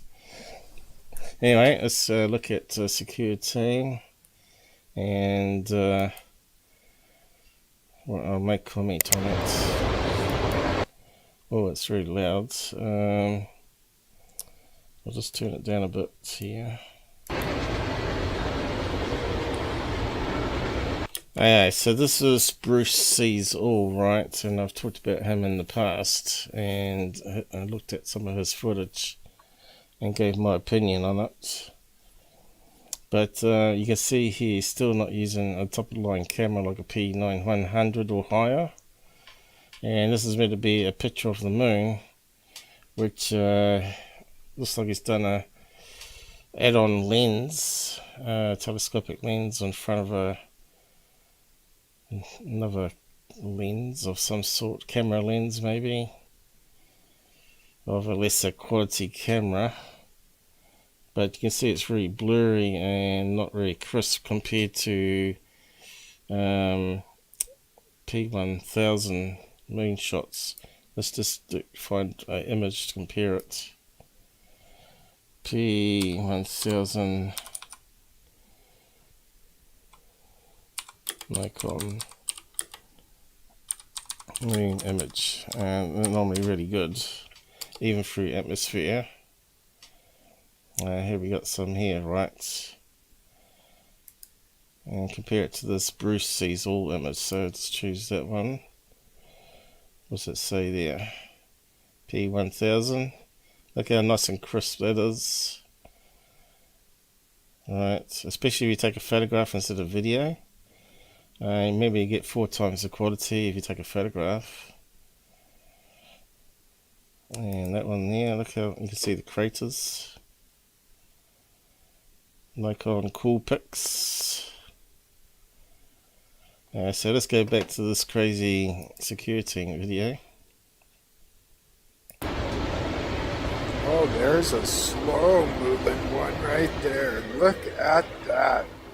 Oh, and it turns. We got a UFO. Got a UFO, guys. From a guy that's got a blurry moon photograph. What's he saying here? More proof of unknown craft recorded. Okay, let's go through it.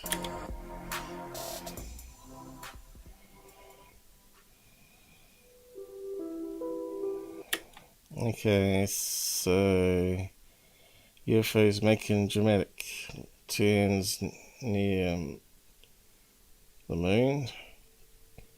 Courtesy of Moonshot 23.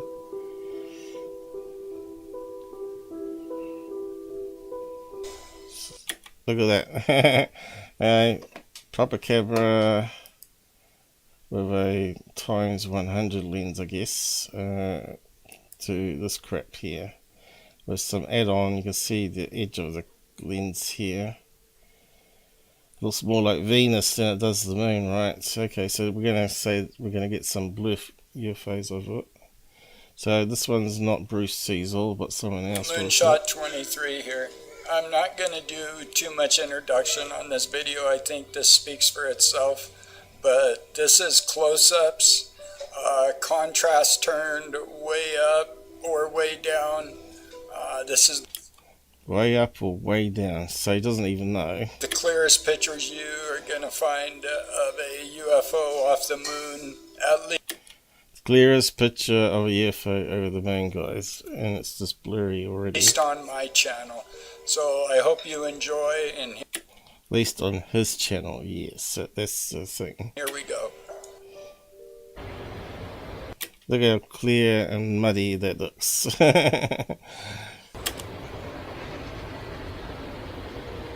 Alright, can you see the UFO? Oh, there's a slow moving one right there. Look at that. Oh, and it turns. We got a UFO. So he puts it through some filters so we can see it. So it's coming from the bottom here. And so what's the things that normally pass the moon that we know of? Every moon photograph I've looked at, I haven't seen a UFO. It's either been a Mylar balloon, a weather balloon, a bat, a bird, what else? And plane, of course.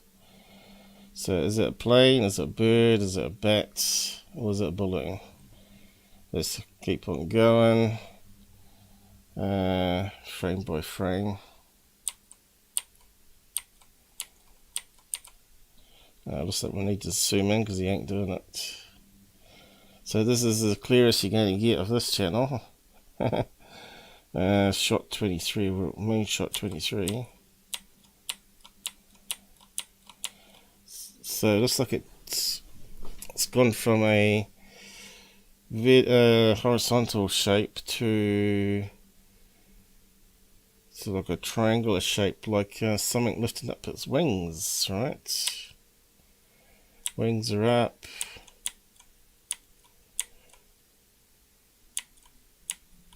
And then it should be coming down again. It looks like it might be unfolding now. Great footage. Not even the filtering that Tide is doing is not saying. So now it looks like its wings are coming back down again.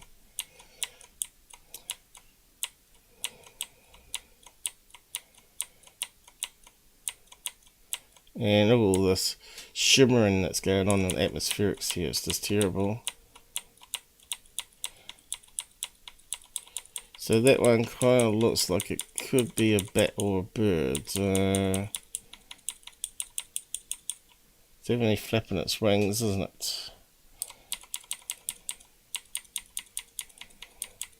There you go, it's flat out again, going up again.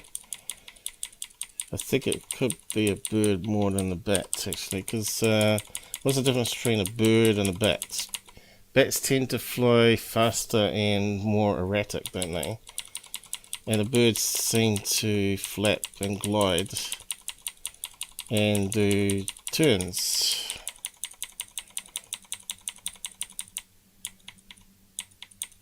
Still looks like it's flapping.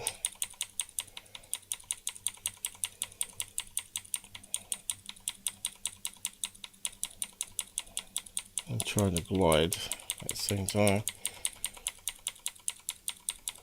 It must have good night eye vision to fly at night time though. So it looks like it started turning, but it was only a gentle turn, wasn't it? It's definitely natural. So is this a different one? Okay, so it looks like it's on an angle there. Let's just go step by frame again.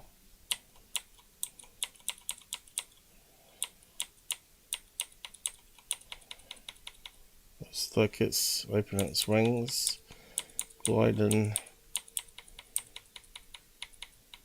then turning.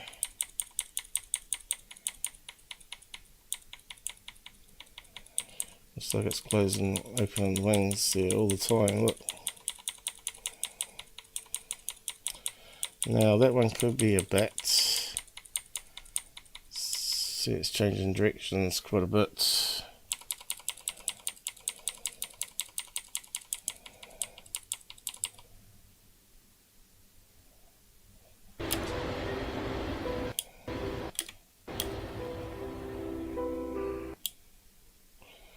Okay, so this is some of a better camera. That looks like it could be a P1000.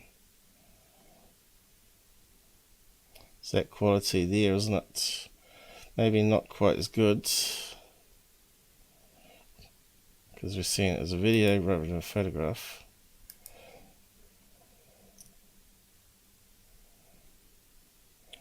Okay, who's this one?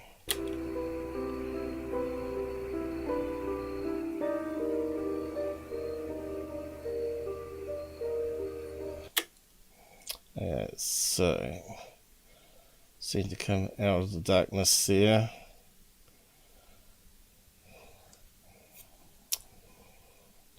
Let's see if it changes shape. This one's looking a bit more constant, isn't it? So this is number 3.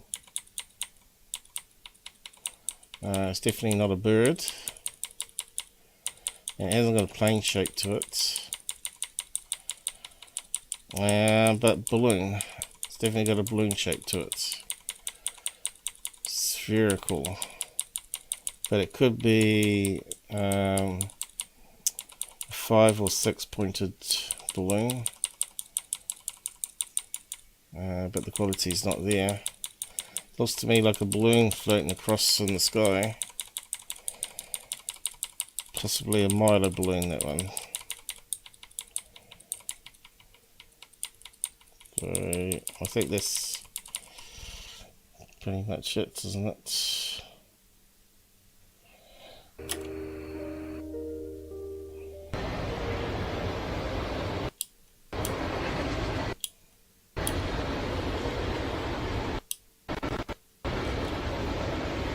Oh, there's a slow moving one right there.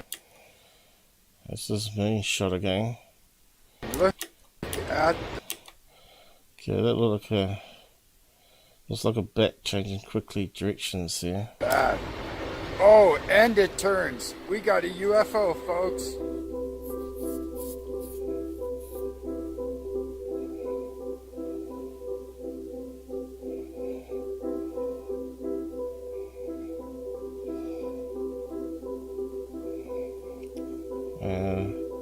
Could be a bird still.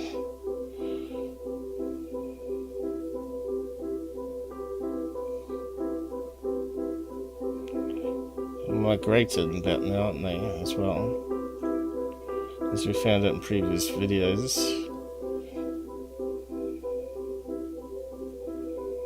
See, it looks like a bird that was diving then. See that? You know, it's like it's sort of started diving.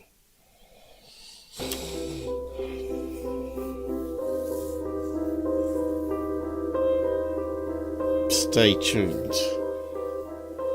So, is Moonshot 23 Bruce Cecil or what? Moonshot.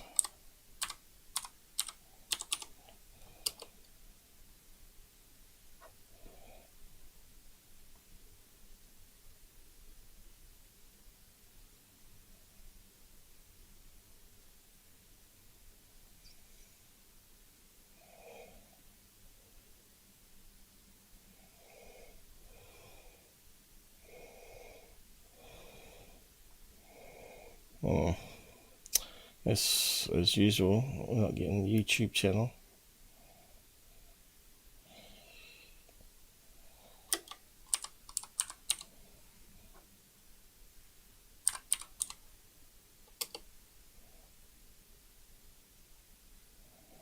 Okay, I guess that's it. Let's have a look. Well, there's another one underneath. Looks like the guy. They got some blurry UFO backdrop there.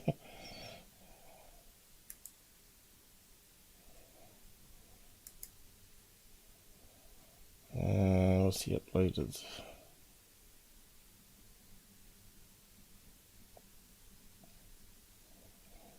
Moon anomalies.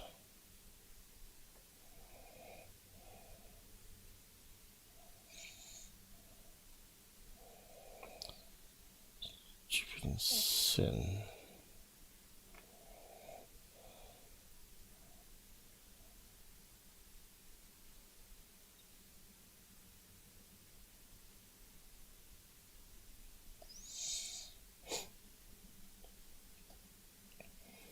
Yeah, there's a lot of moon photographs.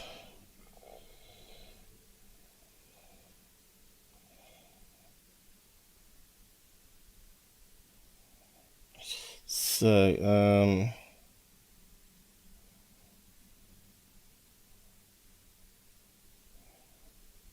not sure what video he used from him.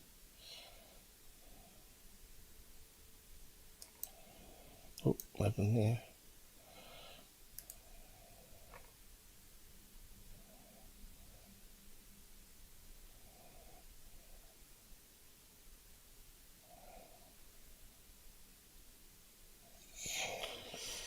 Yeah, so I don't think it's Bruce Cecil then.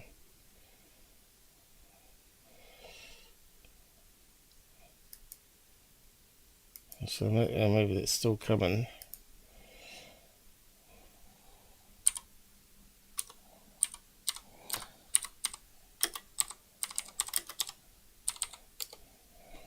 So I think someone told me it was Bruce Cecil, but it can't be. TV series. Don't think so. He's added himself to the database here. Here we got donation from Clear, is it? What's it say? £4, is it? £4.50. Thanks very much.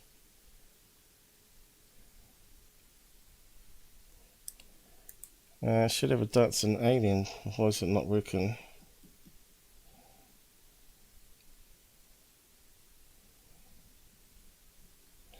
I forgot to check that. Should come up here. Alright, here we go. So it's a wee bit slow today. Really slow. So, I didn't see. Oh, right, that's the aliens come up now. Cool. I used to dance a lot longer. They've seemed to mucked around with it. So I think, is it Bruce Cecil is someone different, isn't it? So that's what he looks like, huh?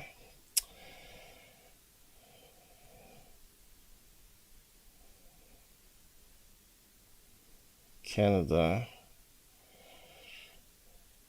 I don't think it's the same person, but I might be wrong.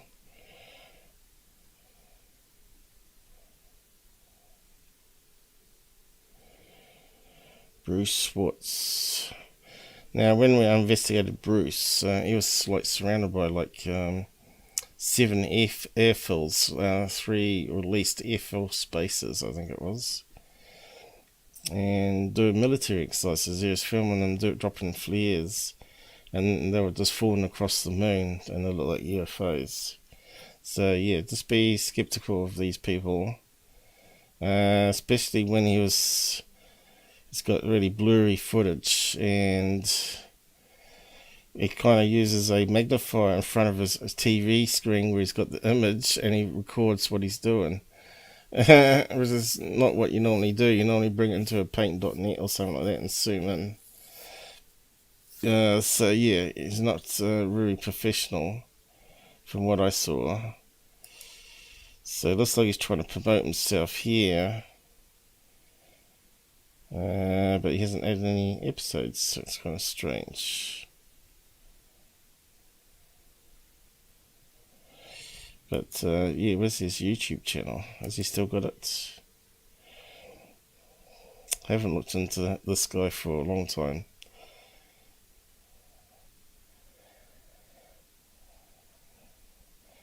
Thanks a lot, Claire, yeah. All helps, you know, pennies here, there. I just pay out bills all the time to try and keep the channel going. And I know YouTube is free, of course, but I do use alternative media, trying to build that up. Maybe eventually BitChute will do live streaming and probably charges, probably. Same as Rumble is as well. Although it's not that expensive, I think it was $10 a month there. I think BitChute probably go down the same lines, because there's a lot of money bandwidth. YouTube can afford it because they've got the big advertisers none of the other companies have, you see. That's how they cover the costs. And of course they take 30% of the super chats too, which is a bit criminal in my book. Especially if you're a channel that gets very few donations, it really should go by the size of the channel, I guess. YouTube videos. Right, 2, sees all 2. So did he lose his first channel? Or has he just made a backup one? Or one? Let's have a look. Or did he close down, rename them? Right, playlist 1, I think he means here. Okay, so they reckon he does a lot of good images.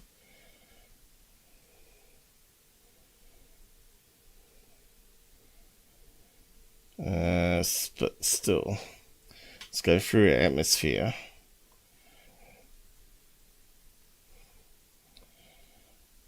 So let's just pick one at random here. Let's have a quick look.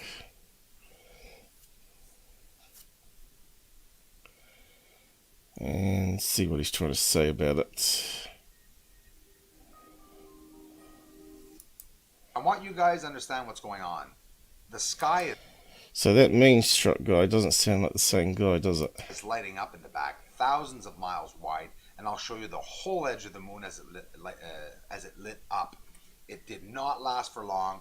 Here's the second UFO or bomb blast now that I'm thinking. And why am I saying that this could be a bomb blast?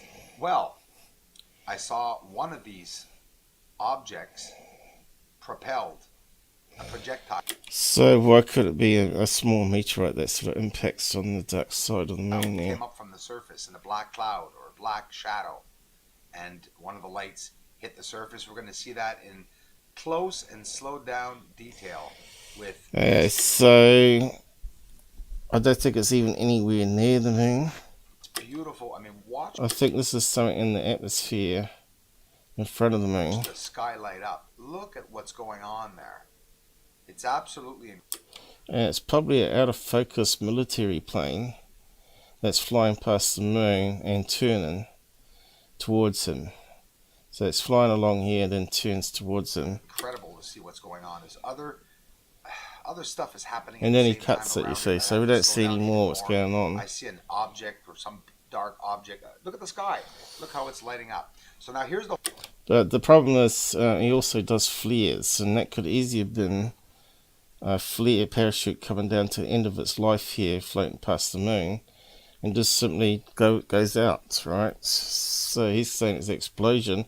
Well, a flare is an explosion in the sky, but it's not anywhere near the moon. The whole clip. Well, half actually of the one I want to show you. This is going to be a longer video. And he doesn't use any of the apps, right? Sky apps for planes and all that. So he's not as professional as that movie. He doesn't do after the fact next day, even looking at flight radar logs and all that. But the problem is he's near military bases, and they don't always show up on those tracker apps. You've got all sorts of ones. We talked about 10 before, and flight radar wasn't even on there, I don't think. You know, flight aware and all those other ones are there. Watch this, guys. Whoop, what was that? So really you should look at multiple apps for planes, because not all of them have all the database, all the planes listed on each of their database, which is kind of annoying. I'm not putting... So he's still talking about this one. Let's just give it a bit. Wide blast. Look at the light in the sky. It lit thousands of miles. Look at this, the whole edge of the moon. Here's the second blast. So it could be flares, Over right? here. This is the second blast, and it Out of does focus. look Look like at. an atomic bomb. See, this is a joke, you know. We looked at P1000. That's just images. But the video would be lesser quality, but it's still 4K, isn't it, on the P1000 video we want. So, and the images from video are amazing, but not as good as the photographs. Zoom test. Okay, let's have a look at this one. Hopefully we won't get done by copyright. Who does it? Sounds like an amateur. Hi guys, in this video... Okay, there's the amateur editing. Where's the moon? There we go. So you can see how blurry it is further away, right? Just a speck in the sky. It does look really tiny. I'm now going to zoom in. That's like you get on the phone cameras, right? This is about as good as I can get on my Skywatch camera at the moment.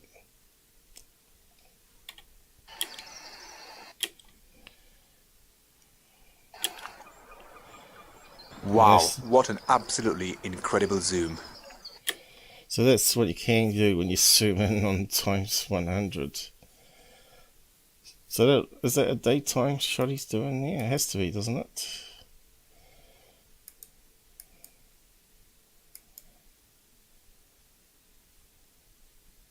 With the sun reflecting completely off it. Here's a nighttime one, was it? No. Daytime still going. I really want a nighttime version of it, but it's still better than what Bruce has got there. Now let's go back to his crap. Blast. It is a sign of activity, that's for sure. I like watching this for hours. Just See, look at the clouds craters, roll by, look at the and atmospheric wobble. the structures appear. Lights, objects appear underneath when these clouds roll by. And sometimes, if you're lucky, a big opening in the cloud happens. So this over front is cloud moving over the moon. Glance at the two blasts at the same time in the same. So that's either planes or it's flares, right? So this is what I'm talking about. This guy, it's terrible. Now if we go back to Tyler, a little clip here. Does he say who's promoting?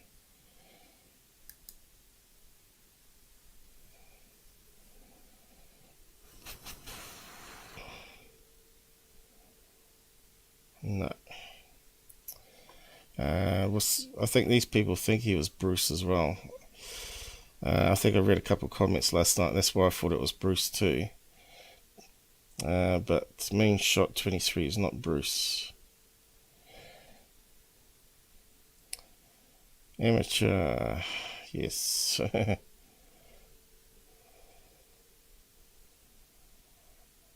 Didn't look as if it was flying near the moon. Looks like it's in the atmosphere. Exactly, dude.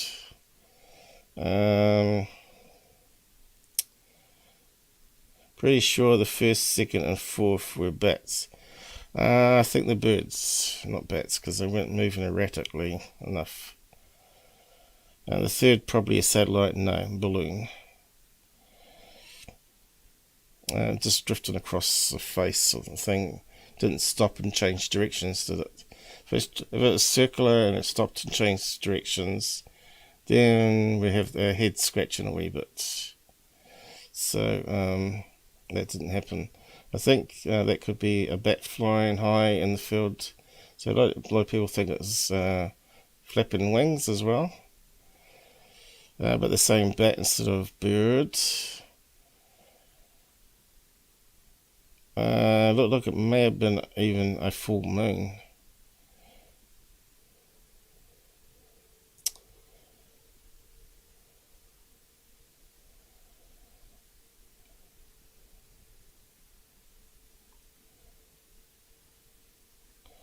If that was on the moon or its atmosphere, it would be hundreds of miles in diameter. So he's saying birds or satellites as well. So it looks like his fans know a bit better than Tyler. Claire, what are you up to? You like the channel. He might be genuine, but he's delusional. There's a lot more footage on his channel of stuff on the moon. Yeah, but I probably can explain it all probably. I think I am a bit behind on this live because of pausing. Yeah, but we've gone through a few subjects so far.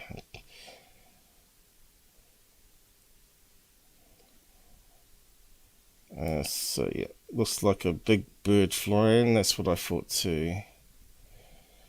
Possibly a duck. Well, goose maybe. A goose that size. UFO flap at wings. Could be a shadow, something that's way higher up. Nope, it's not. I'm pretty sure they seem to think it's Bruce sees all as well. But where did I see that? I read it in some older comments. It's already got deleted. Excuse me.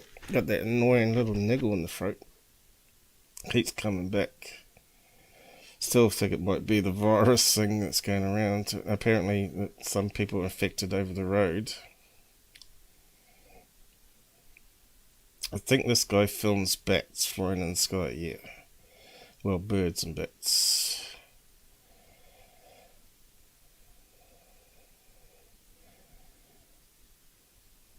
So it'd be interesting what next Tyler brings out on this moon stuff. Because these people are just destroying it here. Some of them look like birds flying across the telescope. Any sun? There's no slow moving UFOs over the moon. It's actually moving quite fast. You've been seeing quite a lot. Okay. Looks like a bird flapping its wings, exactly.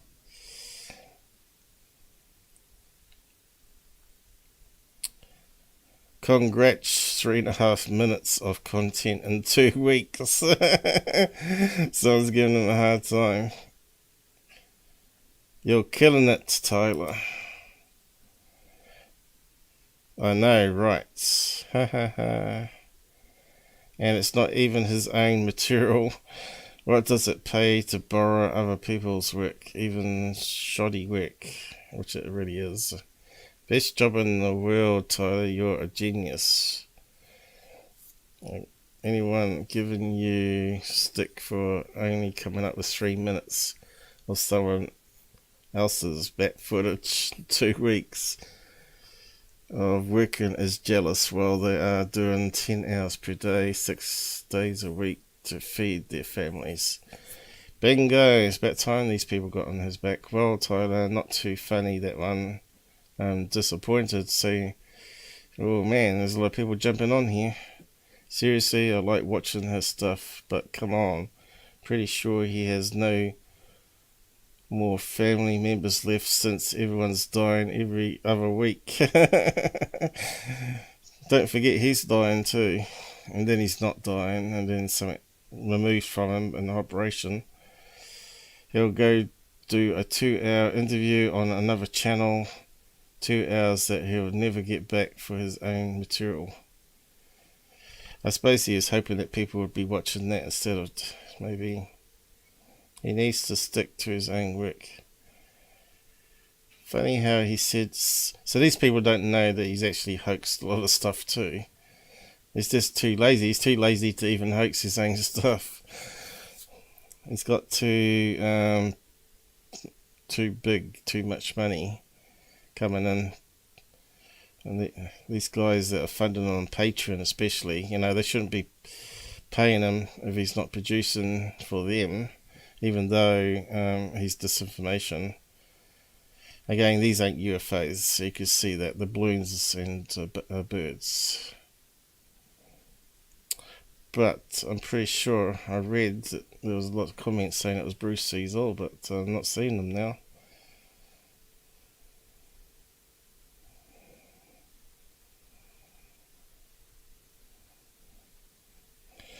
Maybe they were saying go and see Bruce Cecil, I don't know. I was trying to find a comment to reread, because I only had a quick look last night before I went to bed.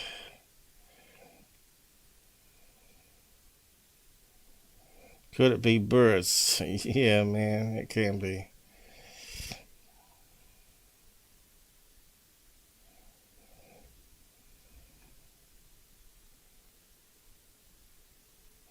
Yeah, 4 days to edit this. So I'm asking them amazing bird footage, so he's saying it's birds. Bird. Hard to distance size exactly. Can't do it with a non-stereo camera.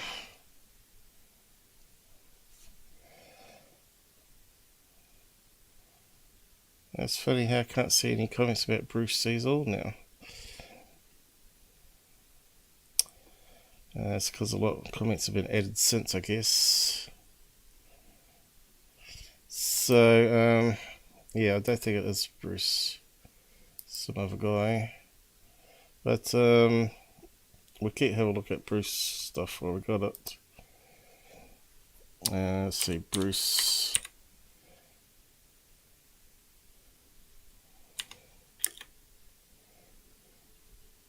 There's a Bruce. All the Bruce Cecil comments have disappeared. Okay, fair enough.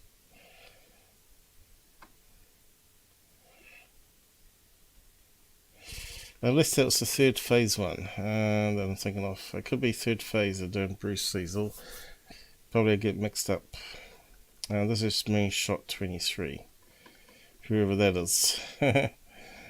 But anyway, we've had a look at that.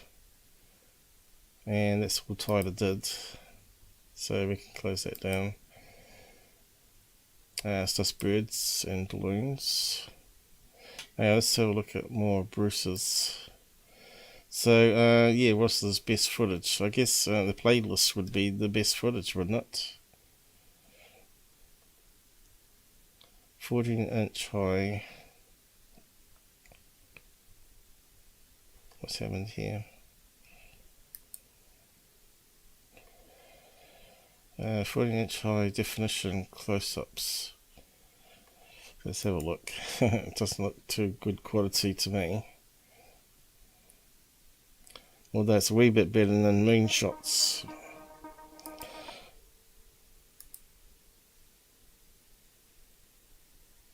Hey, thanks for subscribing, of course. And the comments. So what camera is he using on this one?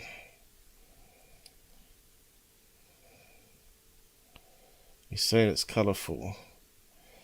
So is he using a new camera now? What year is this one? Because it's been a while since I looked at his stuff. Where's the dates? Oh, here. 2018. So this is probably after I've looked at his stuff. So has he got a new colour night vision one, which is low luminosity? Or what? Are, I would say it, therapeutic. We were told there was no one up there. And I'm getting another one up right away as soon as this one, while this one is... okay, so all that shimmering is the atmospherics, right? Am I going to say it? While you guys are watching this video, I'll be getting another video up. Thanks so much for the support. This is with a 14-inch telescope. Those just arriving, thanks for subscriing. And yeah, so he's got a 14-inch telescope. Alright, I understand what he's saying now. Close up. Okay, telescope he means. And yeah, a 14-inch telescope that this magnificent community raised. What are these, clouds? I don't get that. They're hovering. Those white objects are floating over top, and you can even see their shadows underneath. I'm going to get some music up for you guys. I'll get another great video up, and this is a nice little break from the close footage. It's not for everyone. Just okay, I don't see what he was meaning this there. video he raised. What are these, clouds? So what's he talking about? These things here?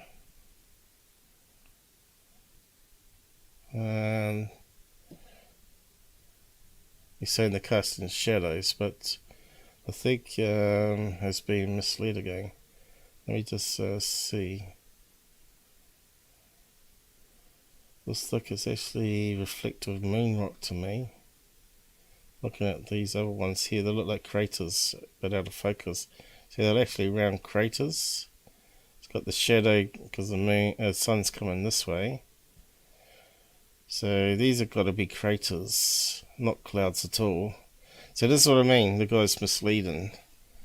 So the camera's not that good still. I still think you get better with a P1000. P1000 moon filmed 4K, so let's have a look at that one.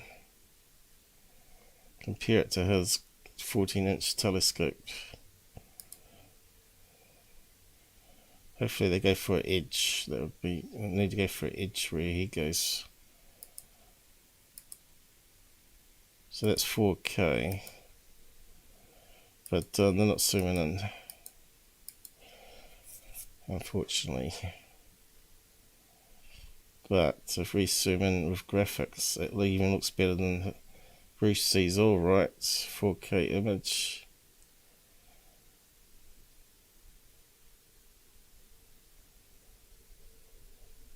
And you can see the craters and everything, right? And the shadows, which way the sun's shining. So the sun's shining also in the same direction, this way. Just by zooming in on these little craters here, look. You can see the pixel level now. But you can see the shadow is on the right side, which means the sun's coming from the right. But it's still better than Bruce's. That crap there through a 14-inch telescope. So it all comes down to really better optics, and calls it P1000 Nikon. You're paying big money for that. But you bet they're going to have all the lenses shaped properly and aligned properly. I don't get that. They're hovering. Those No, white the objects craters are floating over. That's a pareidolia effect, you know, where it looks like something's raised when it's actually sunken. Top, and you can even see the shadows underneath. I'm going to get some music up for you guys. I'll get another great video up. And okay, so I guess this is all of that 14-inch.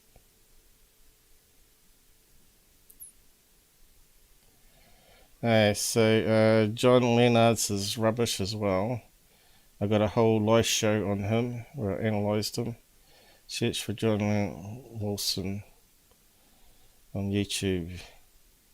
You won't regret it. Yes, you will. I've already gone through all those ones.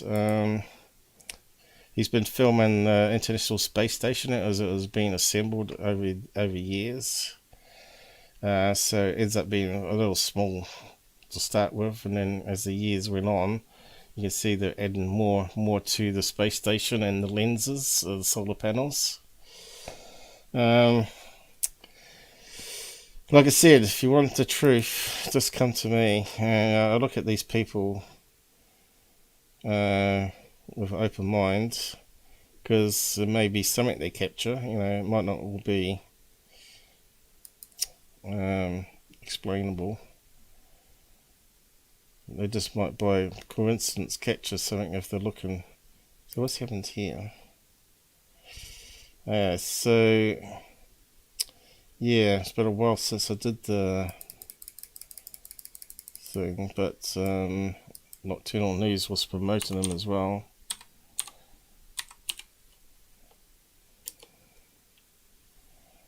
There you go, is that the one? Sure is. Large spaceships investigated. Okay. And I've got another one here, 2 videos. Continued. So 2 live shows on them.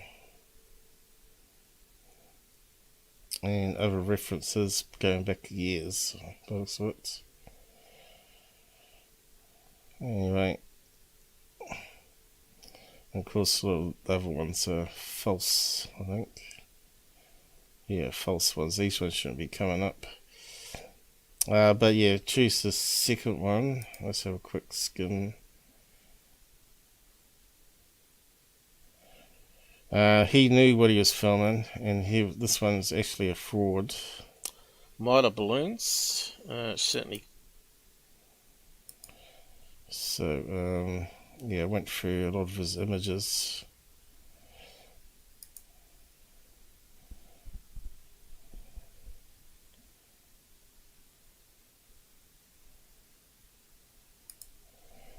Let's see if I can find a place though.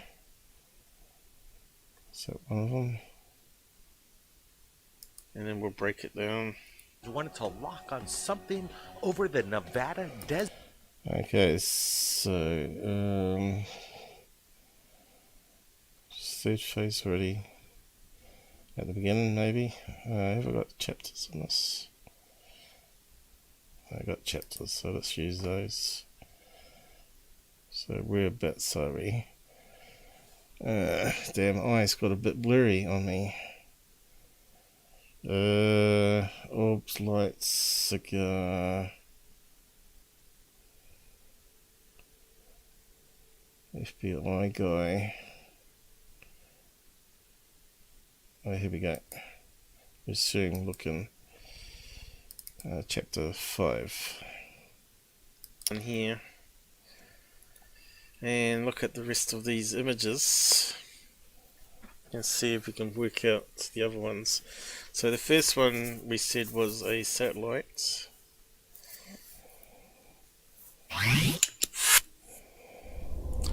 So we worked out this is a satellite that's moving, and it's on rolling shutter. It's moving quite fast. So you can see here that the image is overlaying over itself and stretching. And you can see it's like a little standard satellite with the solar panels coming out the side. So he's filming a satellite in low orbit there. So that's how I looked at all this. Next one. Probably have to watch it in slow motion. Well, proper speed, I mean.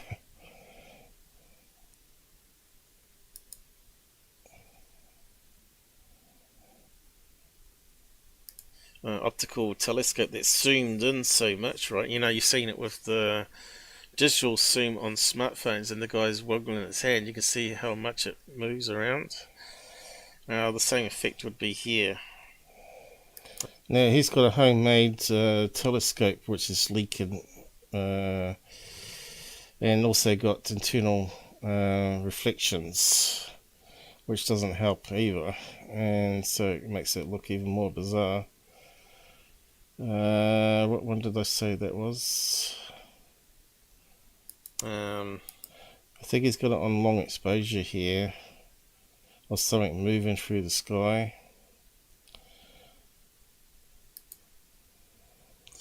So that could even be like a distant star on long exposure.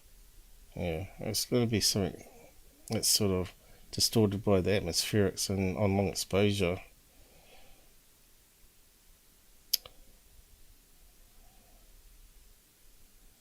So it could even be the space station. It could be where it's reflecting, you see, on long exposure. You got to remember the space station back when he was filming it was being built still. So if you go to the first one, that was mostly images.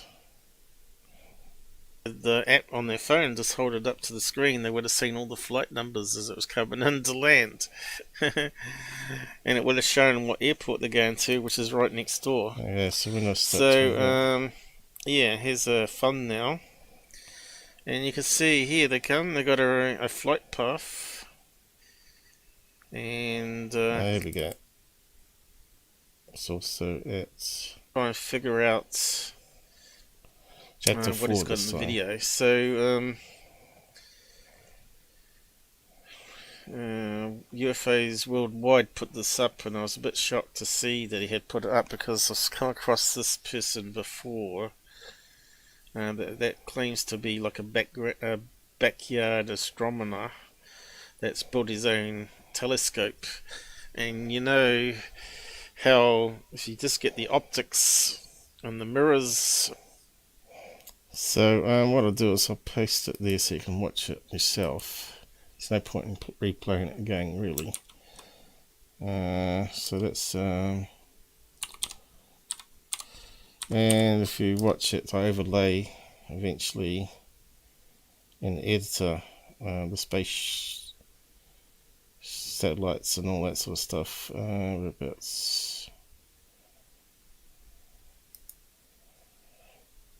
It could be in the second one I did that. Because this is at the end of this one, so obviously I ran out of time. And tutored university students. So this is who you're dealing with. I think I got trolled there, did I? Come on. Where's the full image for? Okay, so I took that one there. Let's say it's like a big galactic spaceship. Again, it's long exposure, but you can see it's the early stages of the International Space Station being built. I was trying to work out the angles. As far as I know, I'm the only person that's actually done it this way. And you can see I'm working out the angles where they had the solar panels turned, and overlaid it on his image. And of course he stretched it as well, distorted it, makes it even more bizarre. Oh, here we go. So I got one there, see? Alright, there's that satellite one. I'll try and find an image of a satellite that matches.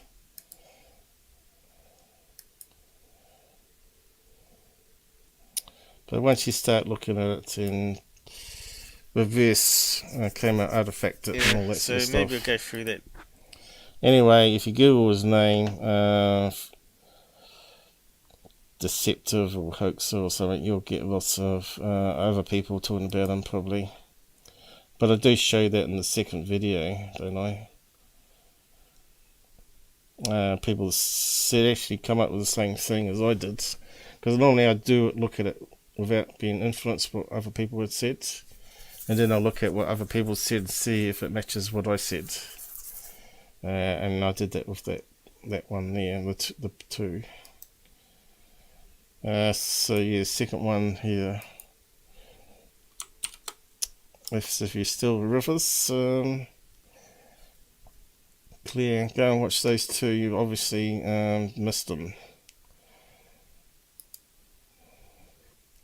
But anyway, don't want to disappoint you, but a lot of these people are into making big money, of course. Remember, he sold all his so-called big latex images to what's his name, Escamilla, Josie Escamilla, or whatever his name is.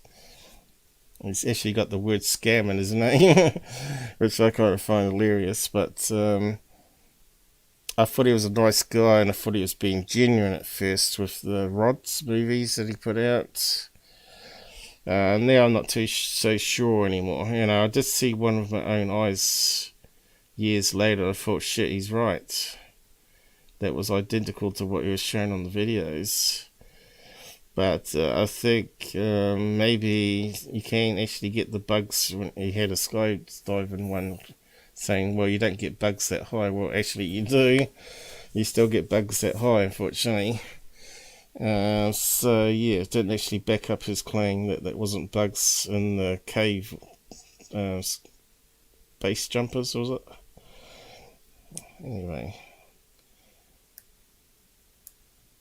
Moving on, so yeah, we're looking at this one.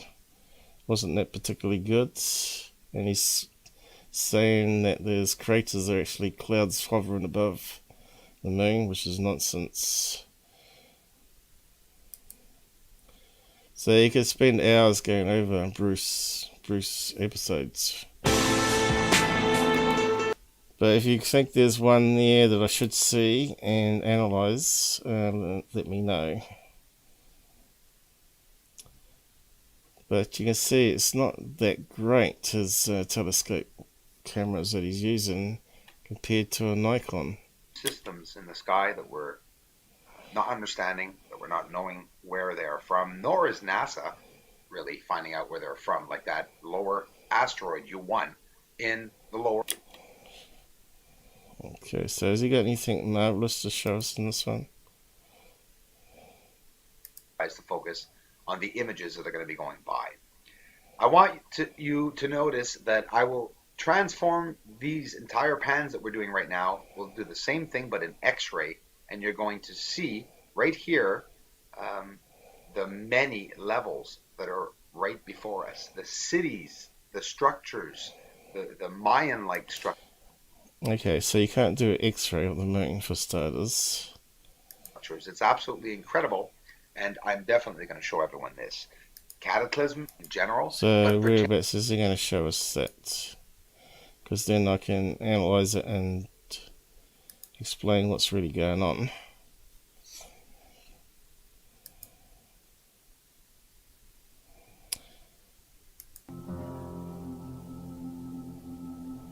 Is this his X-ray now, is it? Hasn't explained the process, what he's doing. It's very deceptive. And he's adding music instead of talking about it.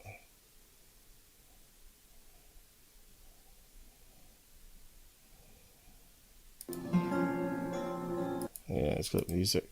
So that looks like in the atmosphere you're getting little sparks happening. So it looks like it's coming out the craters, but it's not. So it's actually in the atmosphere. So if you're saying that's buildings, it's not really convincing.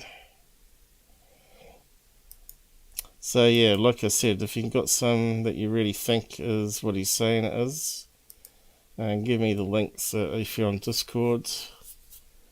Especially, you can post links there and ask for opinion. Then I'll probably bring some of it to another live show. But anyway, let's go back to Thirdphase and wrap up for the day. So Thirdphase, I put out a couple of videos. Let's see. Just refresh it. Here we go for time. Oh yeah, we've got plenty of time. Started early today. So first up, let's just go through it. The last one's obviously these ones with the red bars underneath. So we need to look at these ones fresh. Okay, that one. Now they tend to have lots of things joined together. A bit like my live debunks.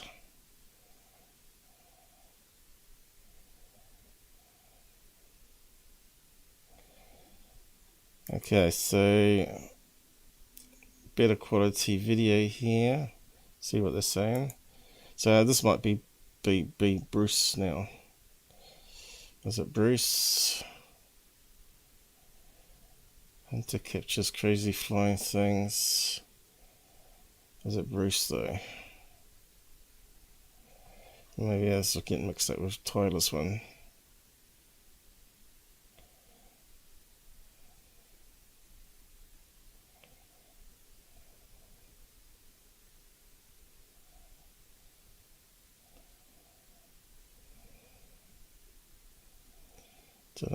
I can't see any Bruces being mentioned.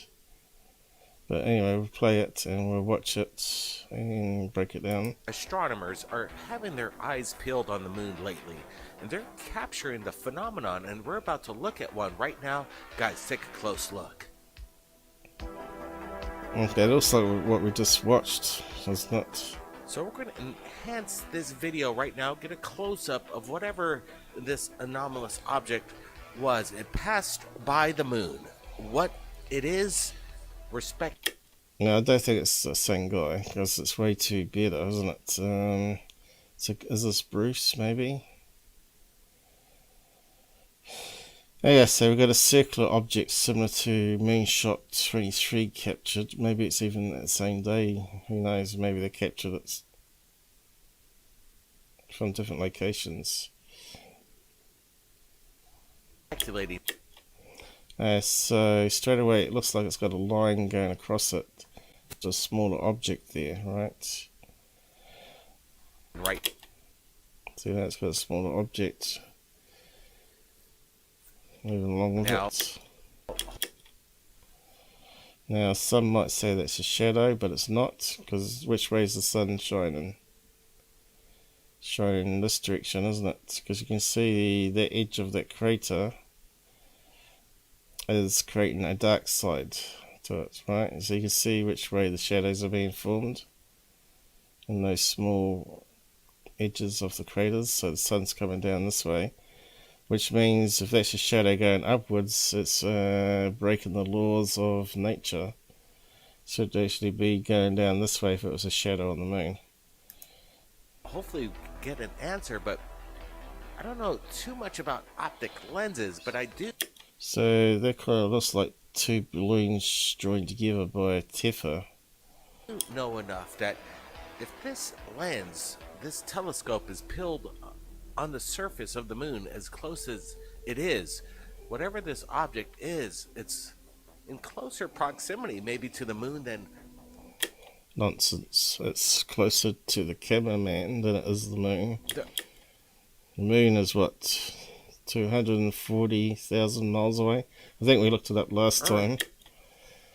So it looks like a small balloon with a bigger balloon, which is typical of wedding party balloons, where you get small balloons with big balloons tied together. And normally they weigh it down, but if someone's removed the weights that hold the balloons down, then they just float off. So yeah, it's not a UFO. It's not doing anything abnormal. It looks like it's drifting across in the air current this way. And it's not casting a shadow on the moon like a lot of people would be saying in the comments if we go and read them. Itself, it's in focus. But could this be some kind of experimental NASA project up there in the stratosphere? It's not in Brent, focus. what's your thoughts here? Yeah, definitely. So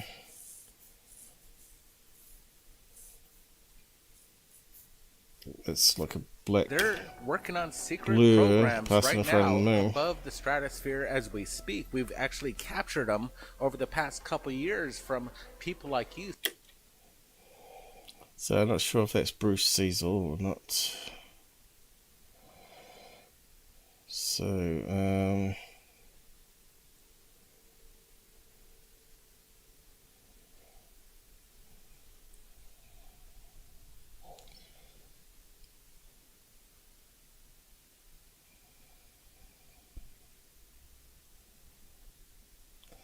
that's the shadow of the spaceship. So we've just been over that. It's not.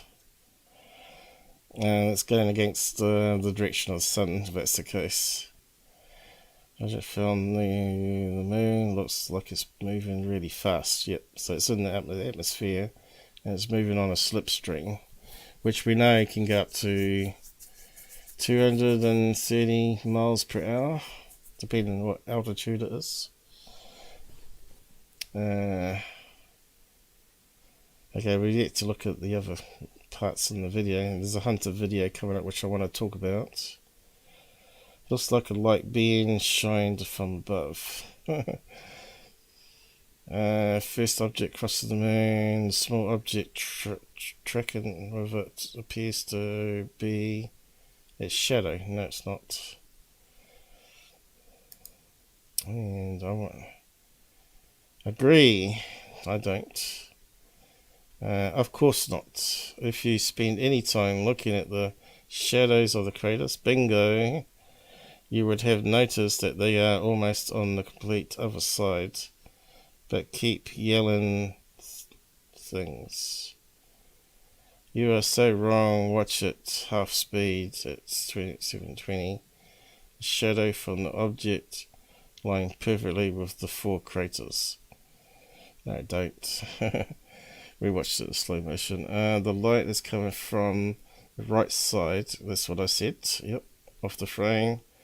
The shadow is consistent with the shadow in craters. Yep. The left side of the object, which is moving. You can't have a shadow smaller than the host. Is that true?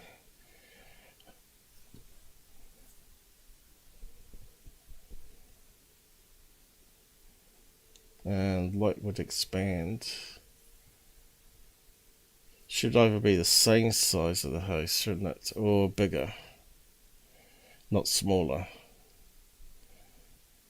So I think he's right.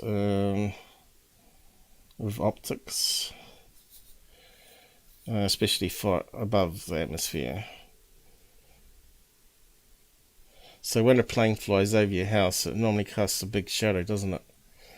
Yeah, I think so, yeah. I'm just talking to myself. But, yeah, that guy's right. Same as what I said. Anyone else say anything about that video?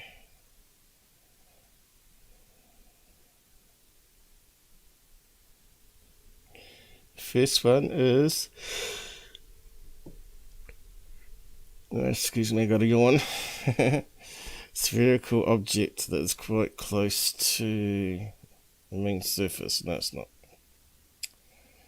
It's high up, probably at 30,000 feet, probably.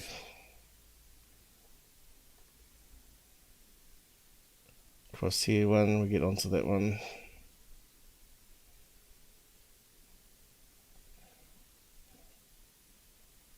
Anyway, at least it's better than Secureteam's one, which is birds. This is obviously 2 balloons. submitting these amazing footage that... There Okay, you on go. to the next Things one. falling out of the sky once again. Is this space junk or something celestial? It is happening more and more lately. Well, they're probably correct. It's probably space junk, but it could be meteorites as well. But it does sort of have that feel of being the same object from space. Like a junk. What time was it filmed though? Was there any space junk mentioned on the news lately? It's Chinese satellite or something. Space junk. Let's do a search, basic search on that, and use the tools. And so the past week, okay.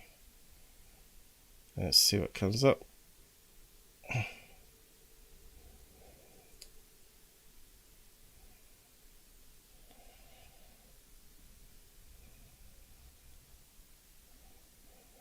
Earth watching satellite barely escapes collision.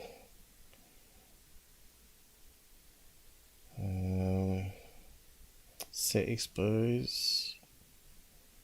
Mysterious metal balls rain over parts of. So could that be what we're looking at? Let's have a look at it deeper, I suppose. What do we know about the debris that fell from 7 days ago? So could that be what we're watching? Have a look at that one. Fell from the sky and good jarrect. I don't know how to say that. Alright, there's the balls. And of course there are rocket fuel tanks, right? Could stick in probably oxidants and not hydrogen. Probably not hydrogen, these ones. So that's probably what was raining down then.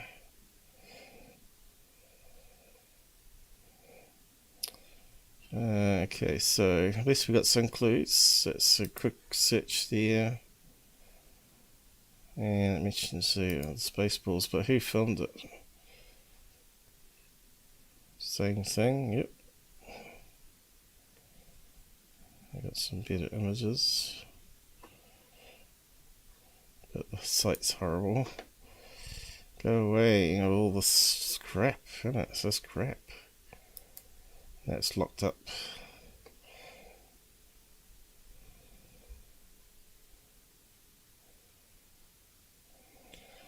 So if we go to videos, maybe we can find where they got it from.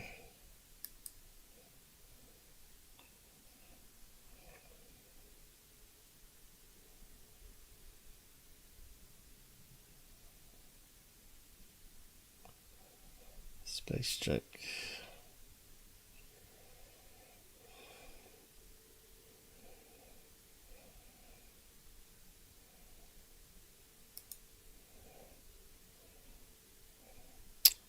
Right,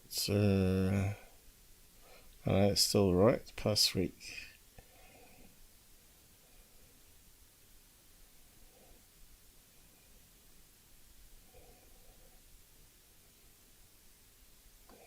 So, they haven't given us much there,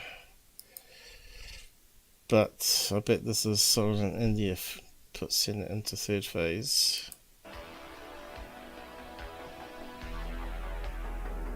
Does it look like India? It's a bit hard to tell, isn't it?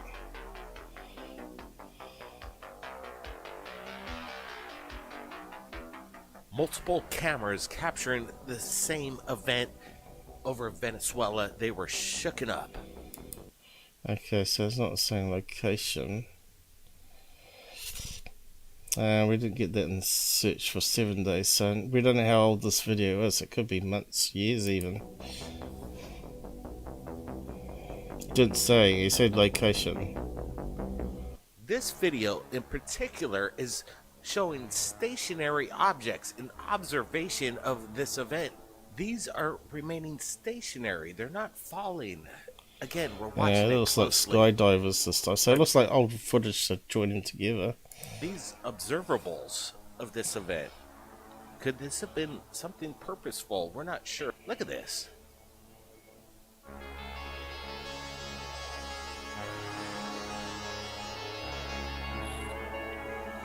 God, it looks like the same space junk as in India, though. Ah, they're not skydivers, those ones, but the other ones look like it. So, we're going to watch this once more. We're receiving reports from the ground over there in Venezuela that there may have been some impact from the debris, and maybe there could be some evidence to exactly what caused this spectacle in the sky. Again, we see shooting stars, we see meteorites coming down, but this one's a good one right here because, again, there is something peculiar about this one. Look at that. More stationary lights, observables. There's a... Did you see that? There's almost a cigar shape there to the bottom right there. Brent, what's your thoughts here? I don't know what he's talking about. That's happening right now. People were stunned, and they pulled their cameras out. They're capturing the phenomenon. This could be a celestial event or something that's falling from the sky. So why does it look like it's changing directions here? So what's going on here? That looks like skydivers, doesn't it? With pyros on. One of ours, but then we notice these other objects that are watching this event in. Okay, so which way are we watching this video? So these two dots here, they're saying stationary, watching it. So could that be Moon and Venus, perhaps? But it looked like they were coming down on a different angle before. It doesn't make sort of sense. This is amazing. Were they there to capture this, or is this some sort of anomaly associated with what's happening right now? Sort of being a bit deceptive there with the angles, I think. It's possibly the Moon and Venus, but because we've got no information. This would have to be high in the stratosphere. So here we got now. Orb passes in front of the camera lens as this amateur astronomer is pilled his So could that be Bruce Cecil? eyes on the moon with his telescope. Again, what exactly are we looking at? It is in pretty good focus in comparison. Okay, so again, I think we're looking at a balloon. To the moon craters. Again, in my speculation, via optics and cameras, this would have to be high. So it looks like a color sensor, sonic sensor. Can you get that on the P1000s now? Or is this another type of camera which is equally as good? In the stratosphere, if not much higher. If we're close. So, not actually doing any enhancements. Closer to the lens, it would be much more blurry. You almost doesn't look like a circle now, though, does it? Wouldn't even see it. The lens would basically peel through it and just pick up on the light. Okay, it's gradually getting darker. From the lunar surface. And all we are is seeing the reflection now. There's the same thing there, but we're just not seeing it. Whatever this is, we can see the shadow from its left portion of its structure. Brett, what's your thoughts here? Yeah, this one's pretty wild. Look at the copper tone, and you said maybe an ore, but if I'm looking at this correctly, some might say that this almost looks disc-like. We're not seeing the other side of it, or it's not tilting to reveal it. So we're seeing kind of a flat area of this object, and it's incredible.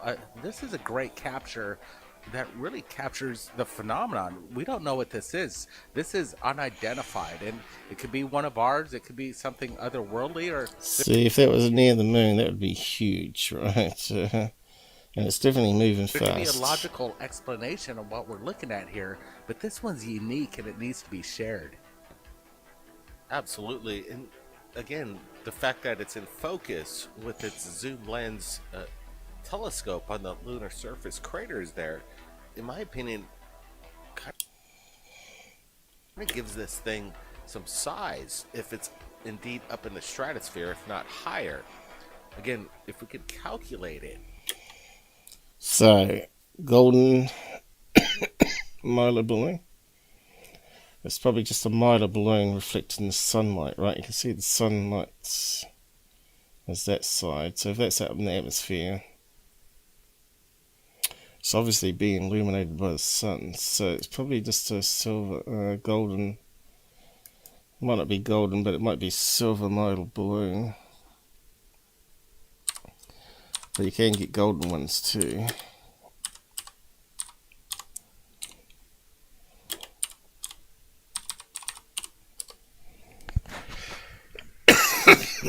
Damn it. Number balloons. Got to lubricate.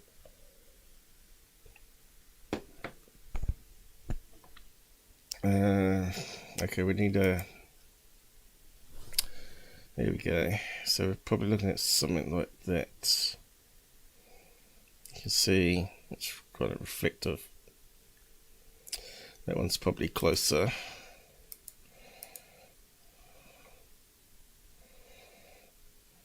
Okay. They can get up to 40 inches, of course. So, it can be a bit deceptive. So, look, there's a whole bunch of them there.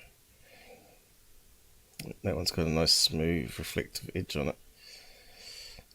But it could be simply a silver one too. That's reflecting the golden light because of the atmosphere acting like a prism. Thanks for putting me straight on John Walson. It's not Walton. It's W-A-L, I think is his name. I thought I got caught on it too. Wilson. That is what I love about your channel. I just search until the truth is found. Yeah, if it's a UFO, if it's something I can't debunk and come up with a UFO, I would say so. Unfortunately, there's not Battlestar Galactica floating around out there that NASA's not telling us about, unfortunately. It would be good if it was, but unfortunately it's not. And you got to remember those films he was doing was back in early 90s, wasn't it? I can't remember now, but I think his name is John Walson. What was the other one? JW. Here we are. Let's come up here. You see, it's not Watson. Lenard. But yeah. Fraud. Well, is he a fraud or just highly mistaken? I don't know. Some people really believe what they believe, but I think he was a fraud. He must have known after a while that what he was filming, because the software is there, right? Later on, he was still saying it was large ships, even though the software was available in 2015, I think. So that puts him into the fraud category, right? Ryan Keeper and John Lenard Walson, not Watson. complete frauds, that guy's saying that. NASA hiding something.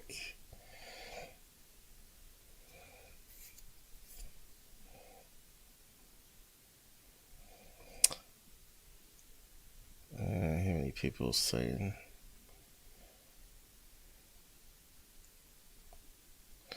He gets shots. Okay, let's have a look at that one. That's just a random one I picked from a search. I'm not going to let this in, are they?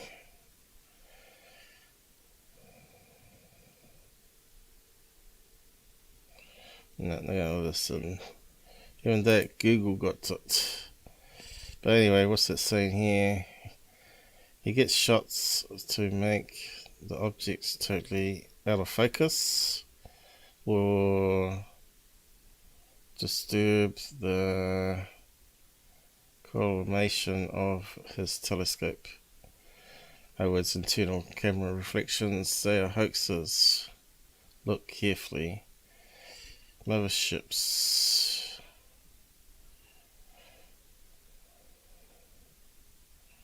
Thirdphase of the moon. Oh, that's me. So mine's on the first page there. Buff top secrets.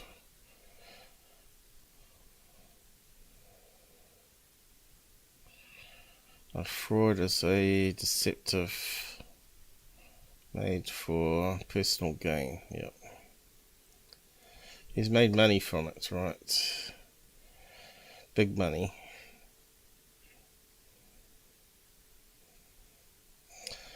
But yeah, just keep on looking. Eventually you'll get a page that looks you in without drawing it.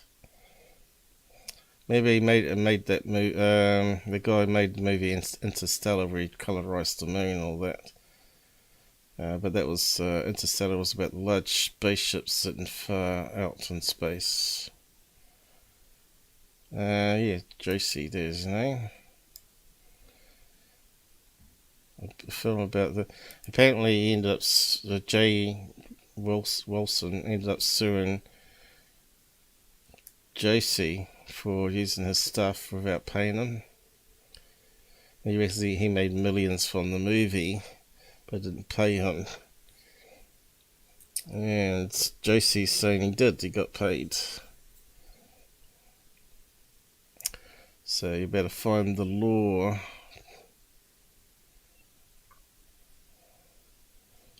Covering it somewhere.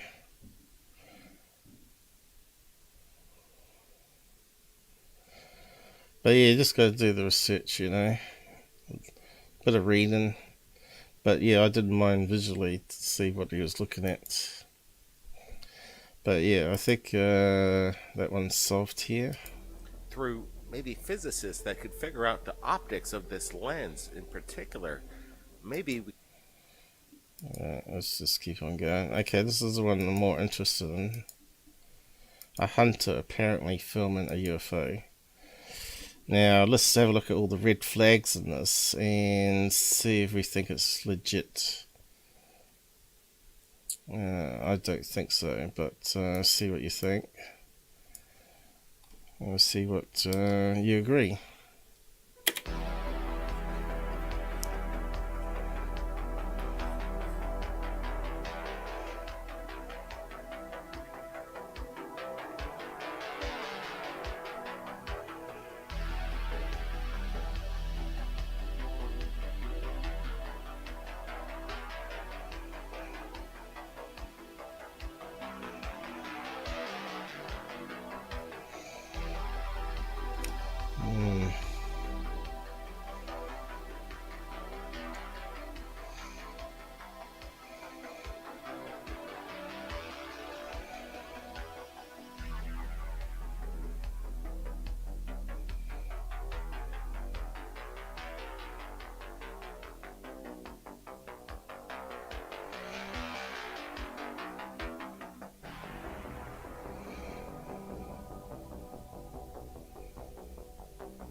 Okay, is it going to disappear?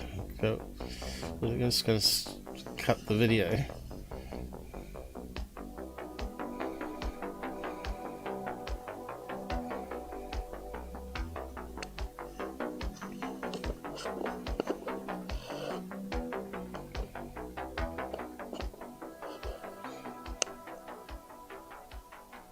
So here's the background story in regards to this video. It was captured in Slovenia. Primoz Barkovic reached out to us right here at Thirdphase, and he has been struggling to get this footage out to the world. The major media in Slovenia reported it, but they also discredited it, apparently, according to Primoz Barkovic. They said there was no explanation whatsoever, nothing to discredit. But the hunter himself, who reached out to Primoz, said that he went to the military and the police asking for questions and answers. They responded that there was nothing in regards to any drill. Alright, so what do you think on that one? Tic-tacs, rotating colour bands, or whatever it is. Exercises in the area. To me, it looks like interference patterns. So they dismissed him. So basically, right now, Primoz has reached out to Thirdphase Moon to get the word out, and we're going to be sharing the original link below. Guys, I want to get your opinions. Brent, what's your thoughts on this? Yeah, let's roll that tape again. This one's pretty one for the books right now. We're looking at this strange cylindrical object, and you can almost see like a ring behind it, where it kind of showcases some sort of transformation. It seems to be morphing. Now again, could this be something that's out of focus in the lens and maybe floating on something? Well, we've come across a lot of these kind of videos, but this one looks particularly weird. We're looking at something. Alright, so can you film something in a gun scope? So he's out hunting. We don't see the. So what's all the red flags? This is always in focus. So that means that can't be in focus. The tree here looks slightly out of focus, doesn't it? And the object doesn't pass anywhere near behind the tree at all. It always seems to be hanging around this area here. And it doesn't shoot off or simply fade away. And the video gets cut and then they just repeat it again. So what could it be? I think it's a camera artifact that they're filming here. They've got a bright light source and probably one of those funny lenses like Corbell one had. In fact, I think I've closed it down, haven't I? I had a link here that's disappeared that had the lens on it. Bugger. Written to the lens one.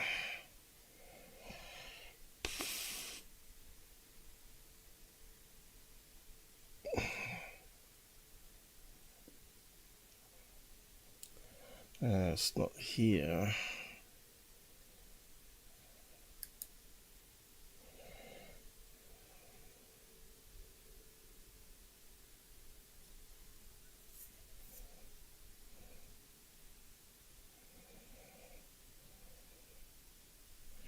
How did I manage to close a pin tab? I don't know. That's kind of weird.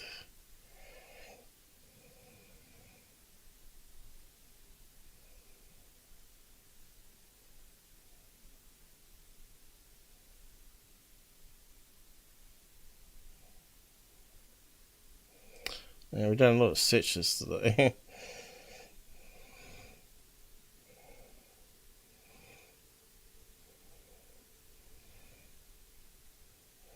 T on the sky. So it must be around here. X-shaped UFO. No. That's all today. Tuesday.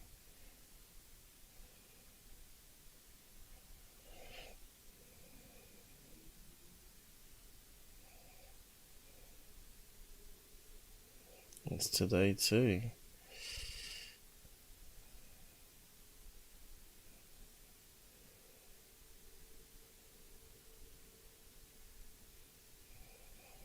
Also that one.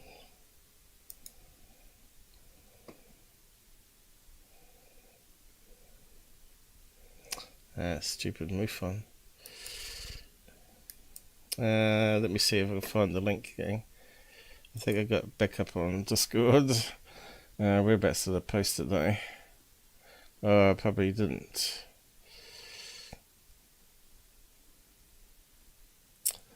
I posted the image there. Damn it. Let's keep on looking. It's got to be there somewhere in history.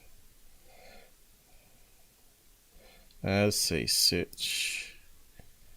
Lens. I was taken through fisheye. That was today. It could be that one.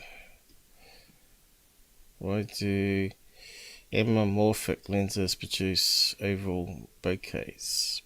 This is the one.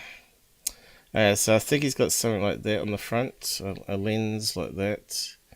Not a rounded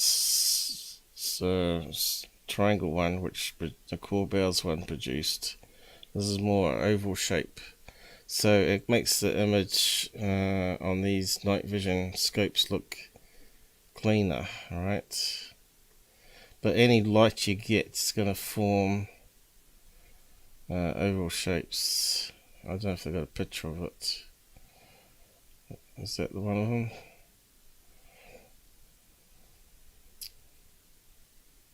Second photo.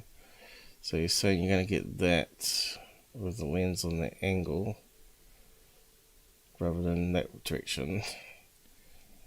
And I suppose if we look at these lights behind, we've got circular as well as oval shapes to it. But anything up close where there's not light comes out sharper.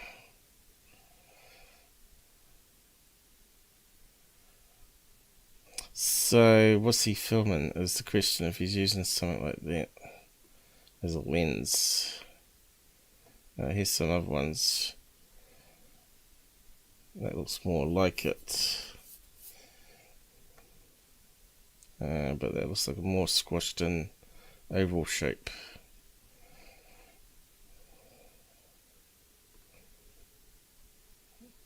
Heart-shaped lens. And you get a little shot that turns all the lights into hearts. Pretty cool. So yeah, using lenses like this on night scopes.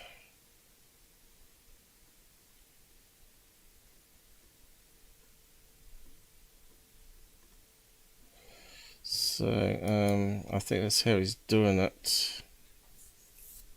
So the tree looks normal. But the thing is, why is this sniper thing so sharp? So that means that's got to be out of focus, because this is in focus here. So it has to be out of focus. So I reckon it's like a lantern, a strip LED lantern through a single lens hole like that. So we're looking at a LED strip light for camping hanging on a tree, and it's just moving around in the breeze. Okay, something like that.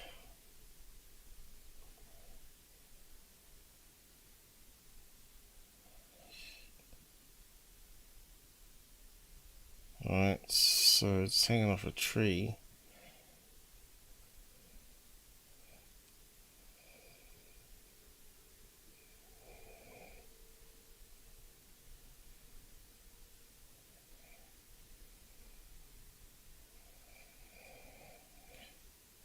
So it's creating that sort of effect rolling around.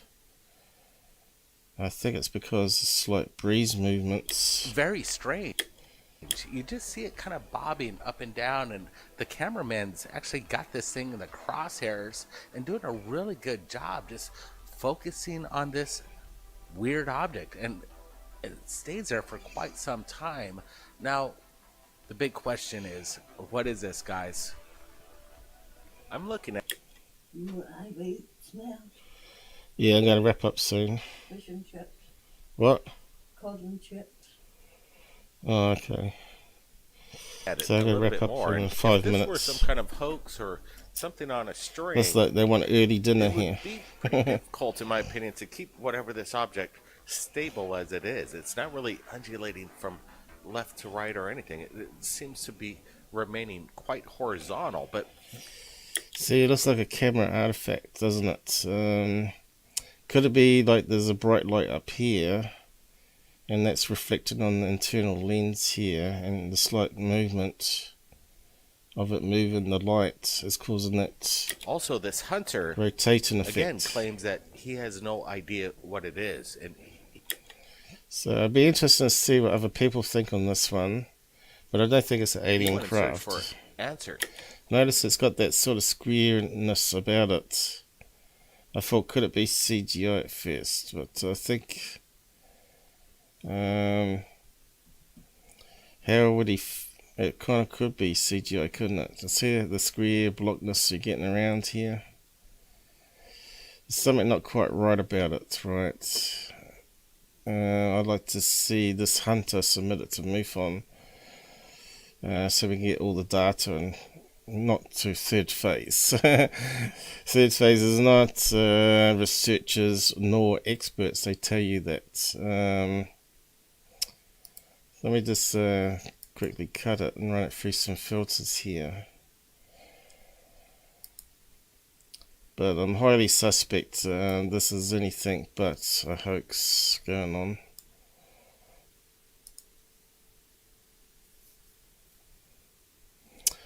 See, there could be multiple layers of video here, and the crosshair could be last. That's why it's always in focus. But I think we do see some tree edge here. It's not really moving, is it? Struggling to get this footage out to the world. The major media in Slovenia... So there's something going on. It looks like an out of focus light source. It, but they also discredited it, apparently, according to Primoz Markovic. They Discredited it, yeah. See, there's cloud cover there behind. was no explanation whatsoever, nothing to discredit. But the hunter himself, who reached out to Primoz, said that... so we get the square thing here, so... Could it be almost like a ceiling light reflected off a window? There's another possibility. He went to the military and the police asking for questions. Okay, so let's see what we can have a look in the editor. Something's not right.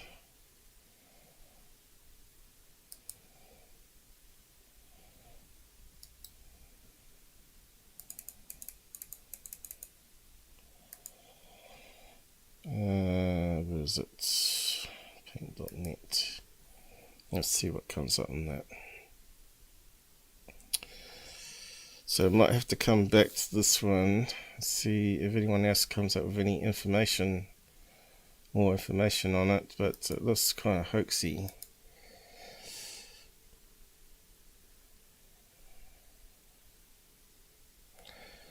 Clear, I'm not putting much in this chat. At least 10 minutes behind. Okay. I know YouTube can actually be a bit out of sync as well by a minute.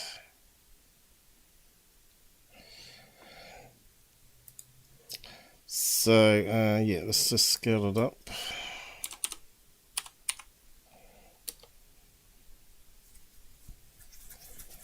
And yeah, you see now the square pattern happening. like it's a light being shined through a window.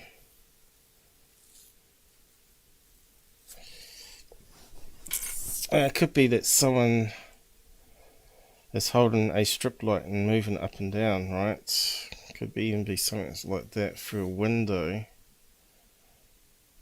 And he's got a bokeh lens on it that forms whatever shape you want to. But it kind of still looks too clear here to be a camera. It's too clear to be a camera, hasn't it? It's got to be CGI, surely. CGI can be really good.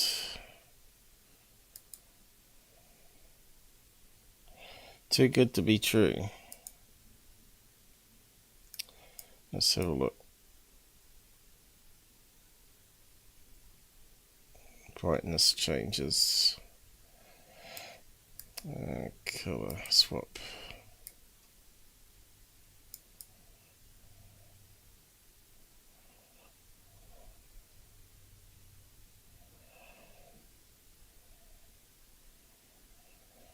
There's something fishy about it all.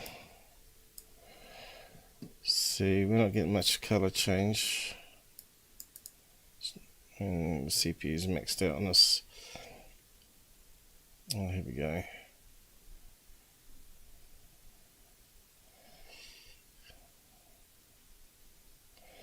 So we need to. So if it was hunting, it's too steady as well. If he's hunting and looking for a night scope, then how did he get this image? Did he suddenly put out his smartphone, stick it up to the eyepiece? Which is too clear to be that, isn't it? It's got to be on a tripod that's steady. And it's already had the camera mounted to it to get that image, if that's the case. So yeah, the whole story the whole story fishy. Okay, it's crawled up to us now. So we got this. It looks like it's been pasted over, right? It's got to be a Photoshop.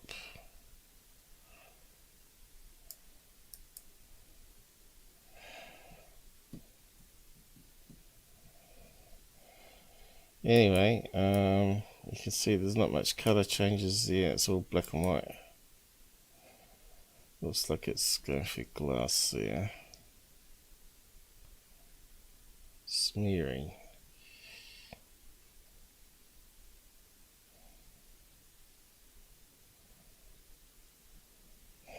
Okay, see if we can find some gun footage, gun camera footage. See if that's as good as that.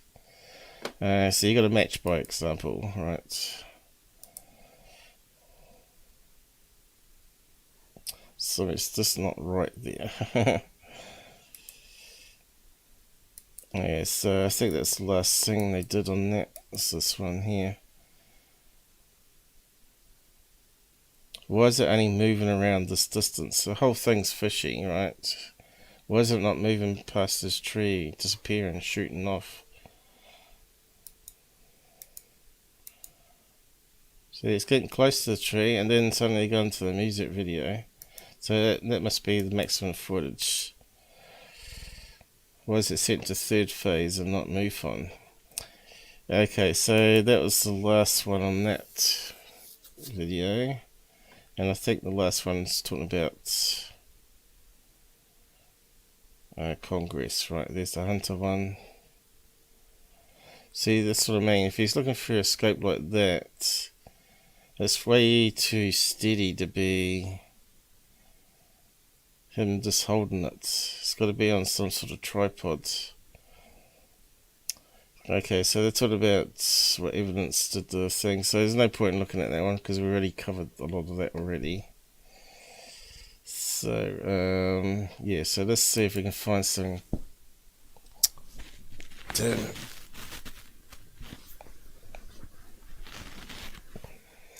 Just leaning on something here. It's a pillow that's had a thing on it, button on it, which grabbed my arm. I'm not sure if you heard it or not. It sort of went ping.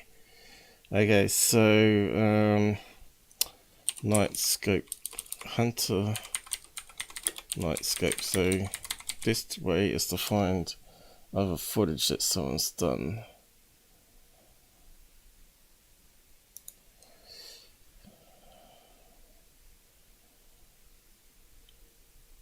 So that's all promoting it. Okay, so here's one that's actually got a little LCD screen on it. Amazon. So does it mean it's got a feed off it where they can actually record it as well? It must be very expensive scopes. Okay, we need to see what's recorded on video side of things then.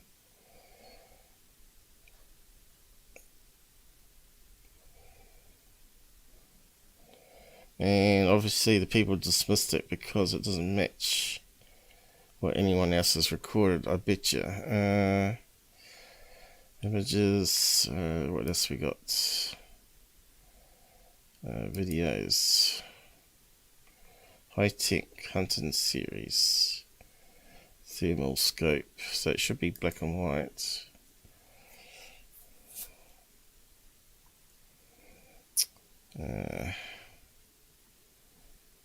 Night vision.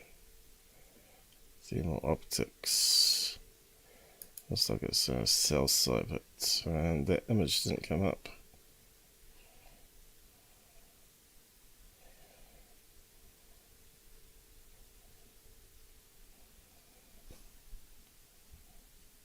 Okay, looking for some night shots. Looks like an advertising demo or something, is it? Yeah. We wanted some footage, people. Why can't we get to it?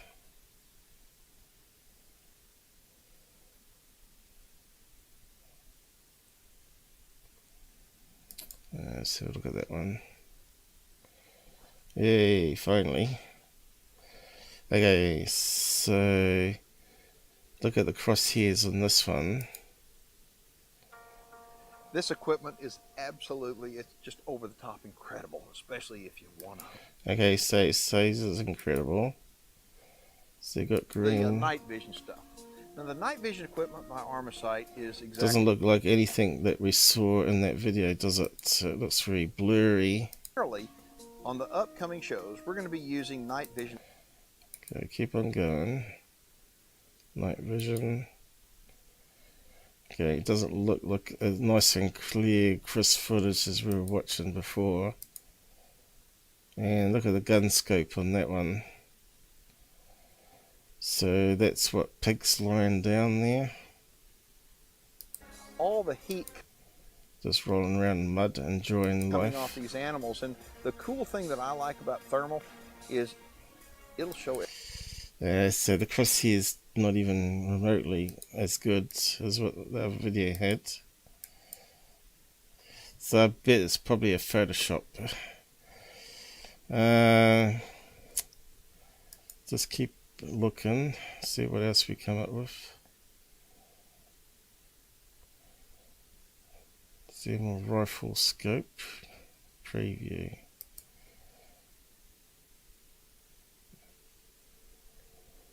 Okay, we got some images. Again, it doesn't look anything like what we're watching.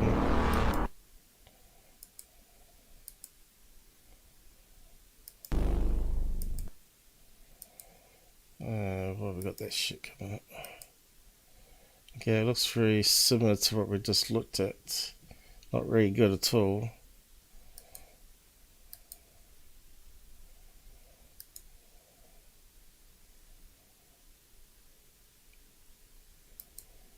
So yeah, it's still no match to that quality that we were just looking at.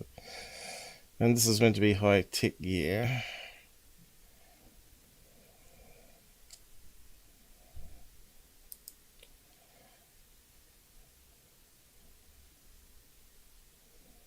2022. Do we get to look down it though? This guy's promoting it.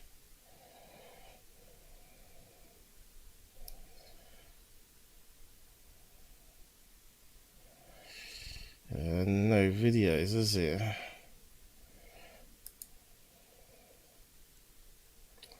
Okay, what else we got? Night vision, thermal.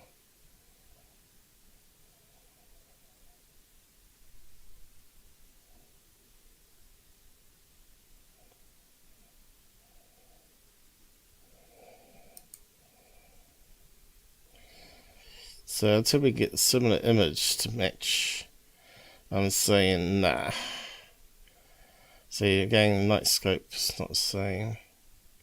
Clearest thermal hunt footage ever, right? There's no match to what we were looking at before.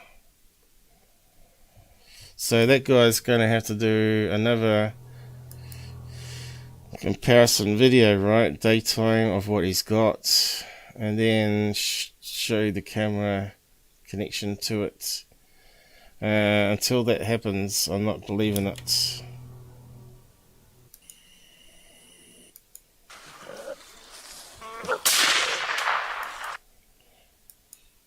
Okay. Again, it looks pretty crap footage. That's close up of moo-moos, is it? Or pigs and moo-moos. Cows and pigs together. Still no crosshairs.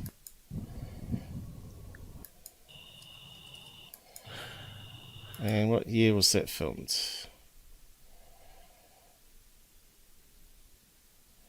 2018. It's not really that old, so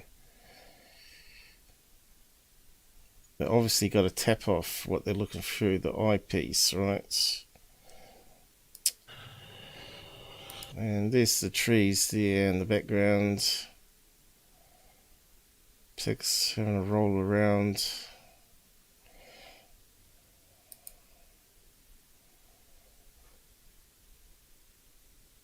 It's no match to what we're seeing on Thirdphase there, so that's going to be another CGI thing. They've probably filmed something in a window, overlaid it. Could be even just a glowing wall that they're rolling along the floor there in a window. Overlaid it next to a tree image and a scope image, overlaid it several times. So I'm calling bullshit on that one. But anyway, leave it there until more information comes in, unless you want to do some more research on it yourselves. If you can find me an image through a gun scope like that, good on you.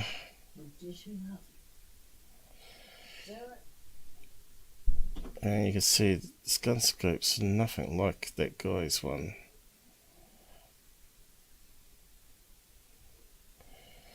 Anyway, leave it there for today and see what comes up. See if they do get more footage from that guy. Interview, at least see the gun and the scope type they're using. I don't think there's any information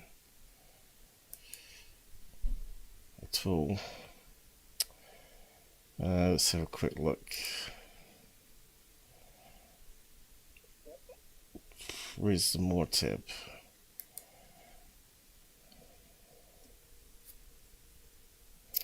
We've got a link to his channel there.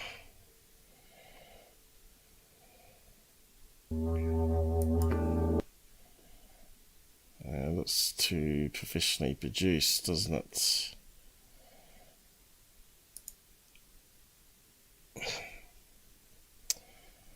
Okay. Yeah. That's a really suspect. SUFORC. So it looks like it's not the actual hunter's channel, is it? It's all various videos from various other people.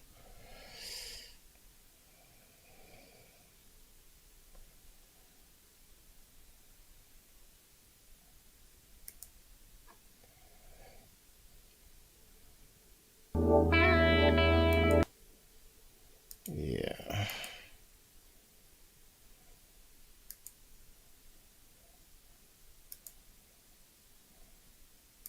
Okay, he's got a picture of the camera at least.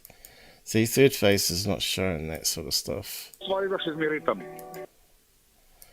Okay, he's got a foreign accent, which is another suspicion for me. But we can't get any footage like that.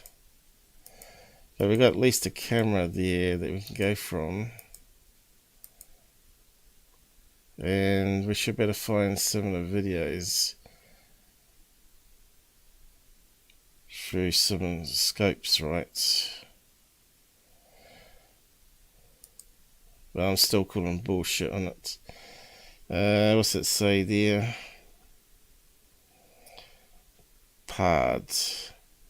So we need to find similar footage for Pard. So I might come back to that later. For now, need some more research done. But for now I'm saying fake. Or camera artifact. I don't see how you can get such a clear lens on it. Targeted thing on it compared to those other videos we're looking at. But yeah, if you find out any more information out there for us, post on Discord or in the side comments. There's too many red flags in that video for me. And it's on a UFO channel here. So, I'm not sure what these guys are saying. Not knowing if a scope was on the rifle or not. Yeah, it's got to be on a tripod. And there's not many comments here, right? So, it's in a different language. Slovakian, is it?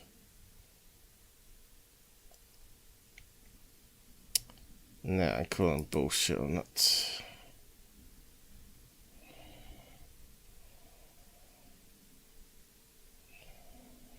Look, this gun was on the rifle. I don't think so. It's got to be on a tripod.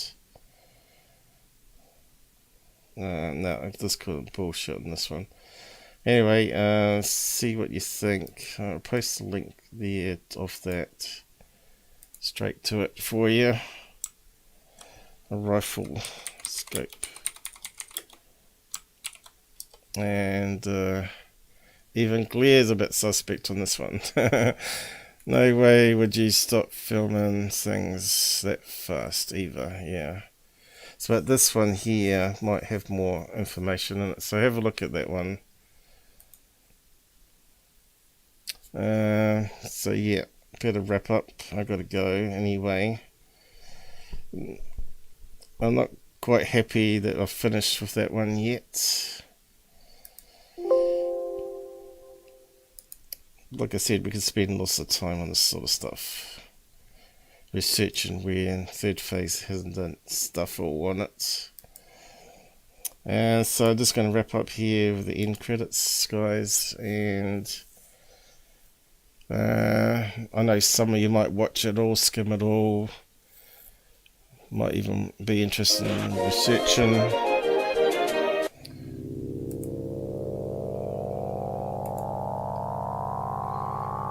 Yeah, so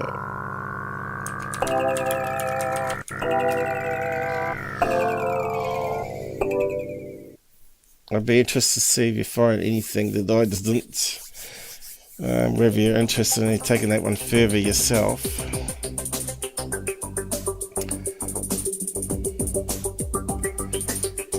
And I won't run the full end credits here, I'll just end here.